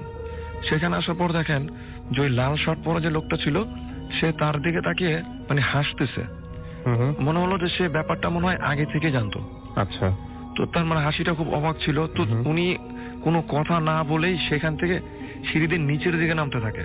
আচ্ছা। তো রাসেল ভাই নিচের দিকে নামার সময় উনি যেটা দেখলেন, যে লোকটাকে উনি ক্লিনিকে ঢোকার সময় দেখলেন, বের হওয়ার সময় হাসতে দেখলেন, সেই লোকটাই সিঁড়ি দিয়ে উঠতেছে। আচ্ছা। মানে উনি যে তাকে কিছু জিজ্ঞেস করবে বা কি এরকম কোনো সাহস ছিল না তার মধ্যে। তো উনি তাড়াতাড়ি দৌড় দিয়ে এসে নিচে এসে সেন্সলেস হয়ে যায়। আচ্ছা। তো তখন ওনার সেন্স ফেরার পর উনি ওনার ফ্রেন্ডকে জিজ্ঞেস করে, উনি প্রথমে ওনার ফ্রেন্ডকে জিজ্ঞেস করে যে সে কোন টয়লেটে গিয়েছিল। ওনার ফ্রেন্ড যেটা বলে যে ওই বিল্ডিং এর পিছনে সিঁড়ি দিয়ে উঠে এবং সে রেস্টুরেন্টের টয়লেটেই যায়। আচ্ছা। সে উপরে গিয়ে দেখে যে উপরের ওই বিল্ডিং এর ওই পাশটায় কোনো ফ্লোর ছিল না, জাস্ট ছাদ ছিল। আচ্ছা। তো রাসেল ভাই এটা মানে শোনার পর ওরা সেখান থেকে চলে আসে। এই ছিল রাসেল ভাই আমার ঘটনা। Thank you very much. আমরা পরবর্তী ভাগে যে আপনার নামটা একটু প্লিজ বলবেন, কোথা থেকে এসেছেন সেটাকে একটু শুনি আমরা। হ্যালো লিসেনার্স, আমি বাদশাহ, আমি এমইএস থেকে এসেছি। আমি আজকে যে ঘটনাটি বলতে এসেছেন এমইএস থেকে। আচ্ছা, এটা কোথায়? এটা ঢাকা ক্যান্টনমেন্ট। আচ্ছা আচ্ছা আচ্ছা আচ্ছা, তারা বলেন। হ্যাঁ, আজকে আমি যে ঘটনাটি বলবো বিশেষ করে সেটা আমার না, মানে আমার বাসার পাশেই থাকতো ওর। আমি ঘটনায় চলে যাই আজ থেকে প্রায় 1 মাস আগে ঘটনাটি। আমি গ্রামের বাড়িতে গিয়েছিলাম 3 দিনের জন্য বেড়াইতে। তো গ্রামের বাড়ি থেকে আসার পরে আমি ঘটনাটি শুনতে পারি, আমার কাজিন আমার সাথে শেয়ার করেছে। তো এটা একটা মানে রিয়েল ইভেন্ট, যেটা আমি খুবই আগ্রহ ছিলাম যে ভূতের ফিল্মের মাধ্যমে আমি সবাইকে জানাবো। সো মূল ঘটনা হচ্ছে যে যার সাথে হয়েছে তার নামটা আমি এখন বলতে চাচ্ছি না, সামান্য একটু প্রবলেমের জন্য। আমরা ঘটনায় চলে যাই, হ্যাঁ প্লিজ। হ্যাঁ, তারপর যার কথা বলবো, যার ঘটনা, ও সরকারি চাকরি করতো। সো সে মানে বেশিরভাগই তার নাইট ডিউটি থাকতো আর কি। তো নাইট ডিউটিতে প্রায় 2টা-2:30টার দিকে বাসায় পৌঁছাইতো। তো তার বাসা পৌঁছার যে রাস্তাটা, সেটা একটু মানে প্রবলেম ছিল এটাই যে তার রাস্তার উপরে কোনো মানে লাইট ছিল না, অন্ধকার। সো প্রতিদিন এভাবেই যেত আর কি। যাওয়ার পথে হঠাৎ একদিন আরেকটা কথা বলতে ভুলে গেছি যে তার যে বাসায় পৌঁছেতো ওই রাস্তার যাওয়ার পথে একটা বড় বট গাছ পড়ে, আর সাথে একটা বড় কবরস্থান।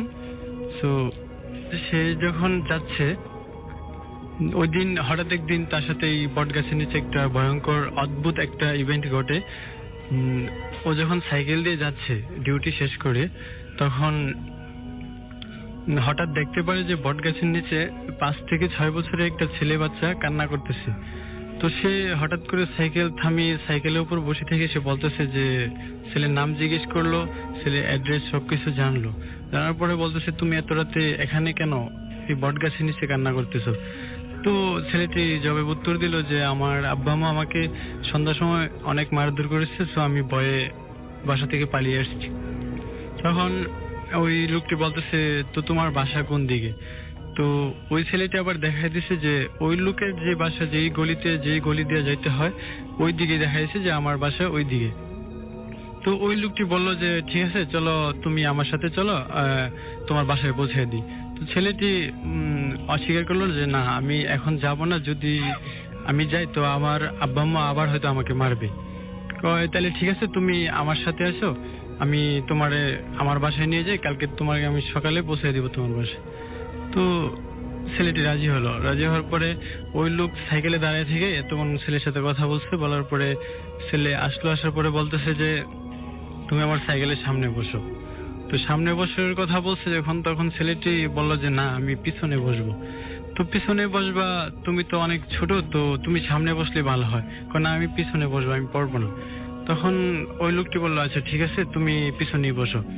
তো সচরাচর এরকম ওই লোক তো অনেকদিন যাবত জব করে, যেহেতু এই দিকটা প্রতিদিনই যাওয়া আসা করে, আর তার সাথে যে এরকম কোন একটা ইভেন্ট ঘটবে, দেন ওই ছেলে যখন পিছনে বসছে, বসার পরে ওই লোকটির সাইকেলে যখন প্যাডেল দিতেছে, তখন মানে সবচেয়ে ভয়ঙ্কর যে অদ্ভুত একটা ঘটনাটা হয় আর কি, যে দেখলো সাইকেল তার সামনে লড়তেছে না। তখন লোকটি মানে ভয় পায় নাই, না পায় বলতেছে কি ব্যাপার, সাইকেল হঠাৎ করে থেমে গেল। তখন পিছনে তাকায় দেখে যে ওই ছেলেটি আর ওই ছেলের মতো নাই, বিশাল বড় আকৃতির একটা মানুষ হয়ে গেছে। তো লোকটি দেখার পরে যখন ও পিছনে তাকানোর পরে ওর মানে একটা থাপ্পড় দেওয়ার পরে ওই লোকটি ওই জায়গায় জ্ঞান হারায় ফেলে। তো পরের দিন লোকটা সবাই ওরে হসপিটালে নিয়ে যায়। নেওয়ার পরে প্রায় 2 দিন ছিল। যখন জ্ঞান ফিরছে তো সবার সাথে এই কথাগুলো শেয়ার করছে, করার পরে 2 দিন পরে মারা যায়। অনেক ধন্যবাদ আপনাকে। আমাদের সঙ্গে রয়েছেন আরেকজন নতুন অতিথি। আপনার নামটা প্লিজ একটু বলুন, তারপর আপনার ঘটনা যাবো। আমরা খুবই কম টাইমের মধ্যে আছি, একটু এগিয়ে এসে কথা বলবেন। হ্যাঁ প্লিজ। হ্যালো লিসেনার্স, আমি মিরপুর থেকে অনিক। তো আমি আজকে যে ঘটনাটা শেয়ার করব সেটি আমার গ্রামের বাড়িতে ঘটা, যেটা ফরিদপুরের আলফাডাঙ্গা থানা বাজরা গ্রাম। তো ভাই আমার বাসাটা হচ্ছে মধুমতি নদীর পাড়ে। তো সময়টা ছিল 2011 সাল, আমার ডেটটা ঠিক মনে নাই, বাট সময়টা ছিল বর্ষাকাল।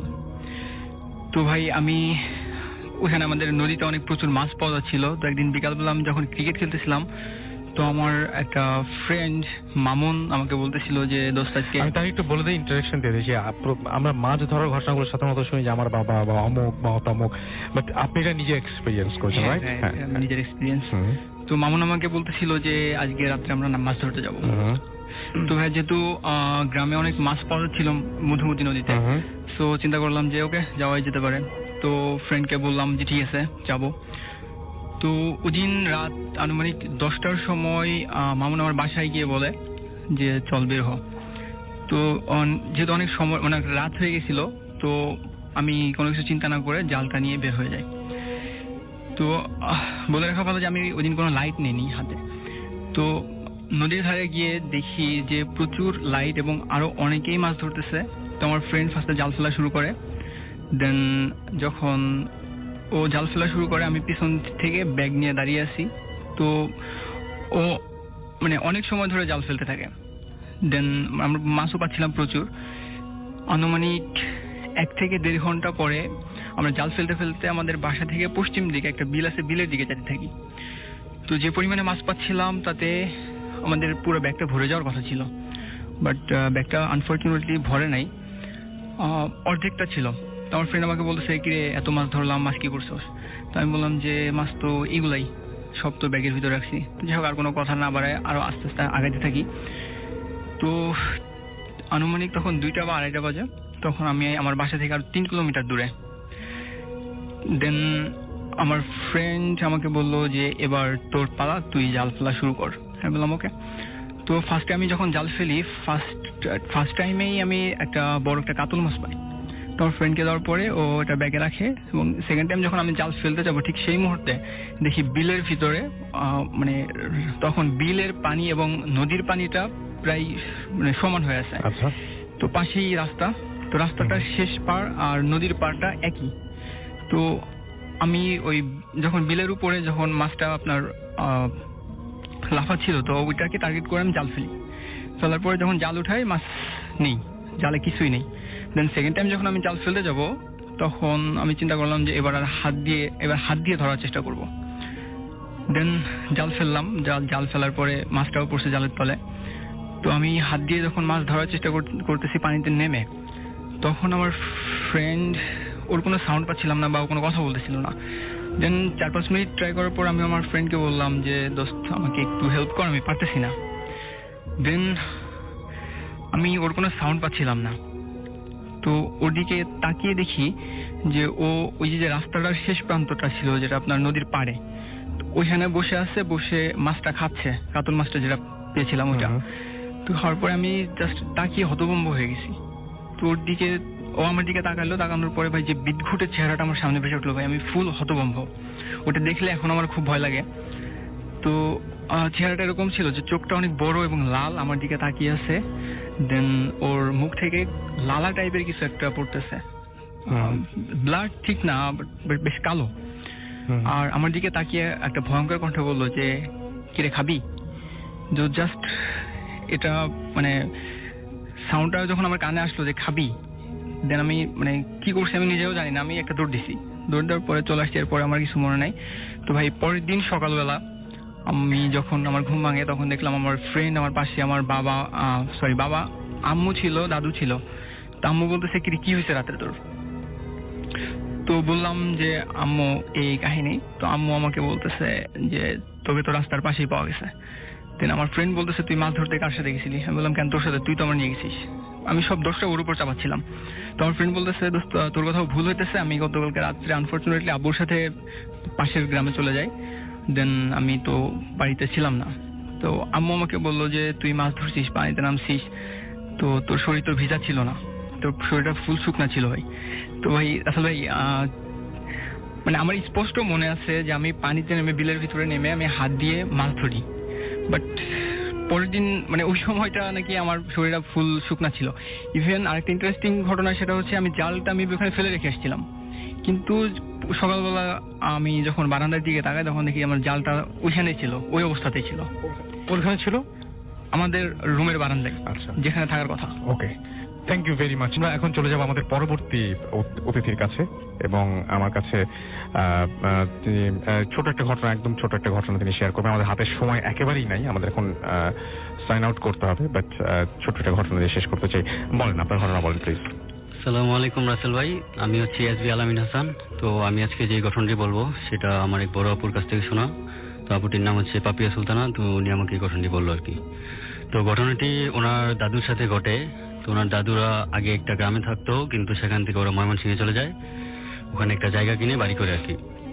তো ওই জায়গাটার দাম খুবই কম ছিল, সেজন্য তারা তাড়াতাড়ি করে কিনে নেয়, এবং এক সময় মানে এই জায়গাটা শ্মশান হিসেবে ব্যবহৃত হতো, কিন্তু এখন আর হয় না। যার জন্য মানে লোক সবাই সাপোর্ট করলো যে জায়গাটা খুবই ভালো, কম দামে পাইছো, কিনে নাও। তো উনিও সবার কথা শুনে জায়গাটা কিনে নিল। কিন্তু আসলে উনি যখন ওইখানে বাড়ি করলো তারপর থেকেই ওনার প্রবলেম শুরু। ওই দাদুর অসুস্থতা আর ভালো হয় না, মানে নিয়মিত উনি অসুস্থ থাকে, কত ডাক্তার কবিরাজ দেখায় কিন্তু ওনার আর অসুখ ভালো হয় না। তো এইভাবে চলতে থাকে, বাড়িতে সবারই কিছু না কিছু প্রবলেম হয়। তারপরে আপনার ওরা যখন রাত্রে ঘুমিয়ে থাকতো বাইরে এরকম সাউন্ড হতো যে মনে হচ্ছে পাশের যে বাঁশ যার সব বাঁশগুলো ভেঙে পড়ে যাচ্ছে, কিন্তু পরদিন সকালে গিয়ে দেখতো যে না, সব বাঁশই ঠিক আছে আগের মতোই। তারপরে আবার ওনারা শুনতো যে ঘরের দরজার সামনে দিয়ে বারান্দায় কেউ দৌড়াচ্ছে, হাঁটছে। তো ওনারা যখন দরজা খুলে দেখতো যে আসলে কেউ নাই। তো এরকম চলতে থাকার পর 5-6 দিন পর এই ওনার একটা মেয়ে মারা যায় আর কি, মানে বাড়ি করার 5-6 দিন পরেই। তো মেয়েটা মারা যাওয়ার পরে তো ওনারা খুবই মানে দুঃখিত যে ওনার মেয়েটা মারা গেল। তো তারপরে আবার কিছুদিন পর, সপ্তাহখানেক পর, পাশের বাসার একজন এরকম মারা গেল। তো একজন কবিরাজ নিয়ে আসা হলো, যিনি মানে এইসব জিন টিন বিষয়ে অনেক ভালো জানেন এবং হুজুর টাইপের লোক। তো উনি পুরো বাড়িটা ঘুরে দেখলো এবং বলল যে এই বাড়িতে কিছু প্রবলেম আছে, তো আপনারা এই বাড়িতে আসলে থাকতে পারবেন না, এখান থেকে চলে যান, এখানে থাকলে আপনাদের আরো ক্ষতি হতে পারে। তো তারপর থেকে দাদু এখান থেকে চলে আসে এবং ঢাকায় চলে আসে, ঢাকায় বাসা ভাড়া নিয়ে থাকে। তারপর থেকে দাদু এখন সুস্থ, ওনার আর কোনো অসুখ হয় না আর কি। তো রাসেল ভাই ছিল আমার কথা। Thank you very much. প্রিয় লিসেনার, আপনারা এই এপিসোডে যে ঘটনাগুলো শুনতে পারলেন, প্রত্যেকটা ঘটনায় কিন্তু বাছাইকৃত ভয়ানক ঘটনা ছিল। আশা করি প্রত্যেকটা ঘটনাই আপনাদের মাঝে ভালো লেগেছে। তবে আপনাদের কোন ধরনের ঘটনাগুলো শুনতে ইচ্ছুক আপনারা অবশ্যই কমেন্ট সেকশনে জানিয়ে দেবেন। আমি পরবর্তী এপিসোডে ঠিক সেই ধরনের ঘটনা দেওয়ার চেষ্টা করব। ভূতে প্রেমের যত ভয়ানক ঘটনা আছে সেই ঘটনাগুলো আমি নিজেই বাছাই করে প্রতিনিয়ত এই ইউটিউব চ্যানেলে পাবলিশ করে থাকি। তাই বলবো, যারা এখনো এই চ্যানেলটি সাবস্ক্রাইব করেননি অবশ্যই এই চ্যানেলটি সাবস্ক্রাইব করে নেবেন। যারা অলরেডি সাবস্ক্রাইব করেছেন তাদেরকে জানাই অসংখ্য ধন্যবাদ। তো আজকের জন্য এখানেই বিদায় নেব। আবারও আগামীকাল নতুন কিছু বাছাই করা ভয়ানক ঘটনা নিয়ে আপনাদের মাঝে চলে আসব। সকলেই ভালো থাকবেন, সুস্থ থাকবেন। আল্লাহ হাফেজ।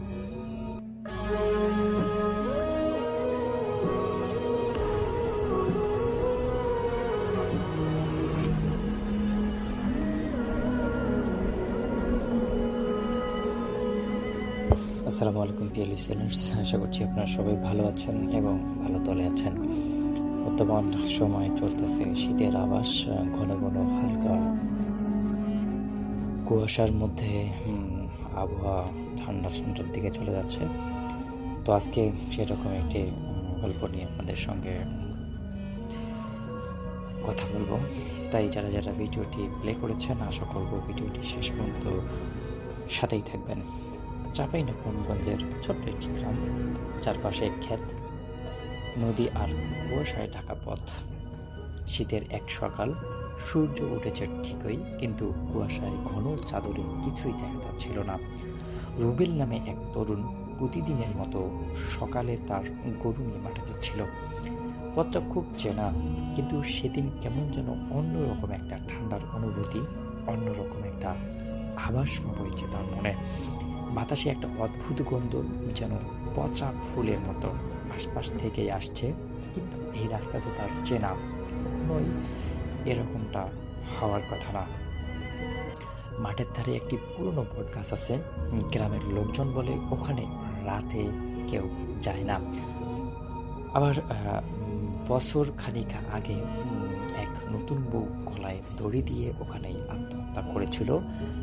তারপর পরবর্তী সময় থেকে ওখানে বিভিন্ন রকমের ঘটনা ঘটতে থাকে, কিন্তু রুবেল এসব কুসংস্কার একদমই মানত না। গ্রামের ছেলে হলেও হঠাৎ তার চলার পথে গরুগুলো থেমে গেল, একদম স্থির। রুবেল হাত ঘুরিয়ে দেখে কুয়াশার ভেতরে এক সাদা শাড়ি পরা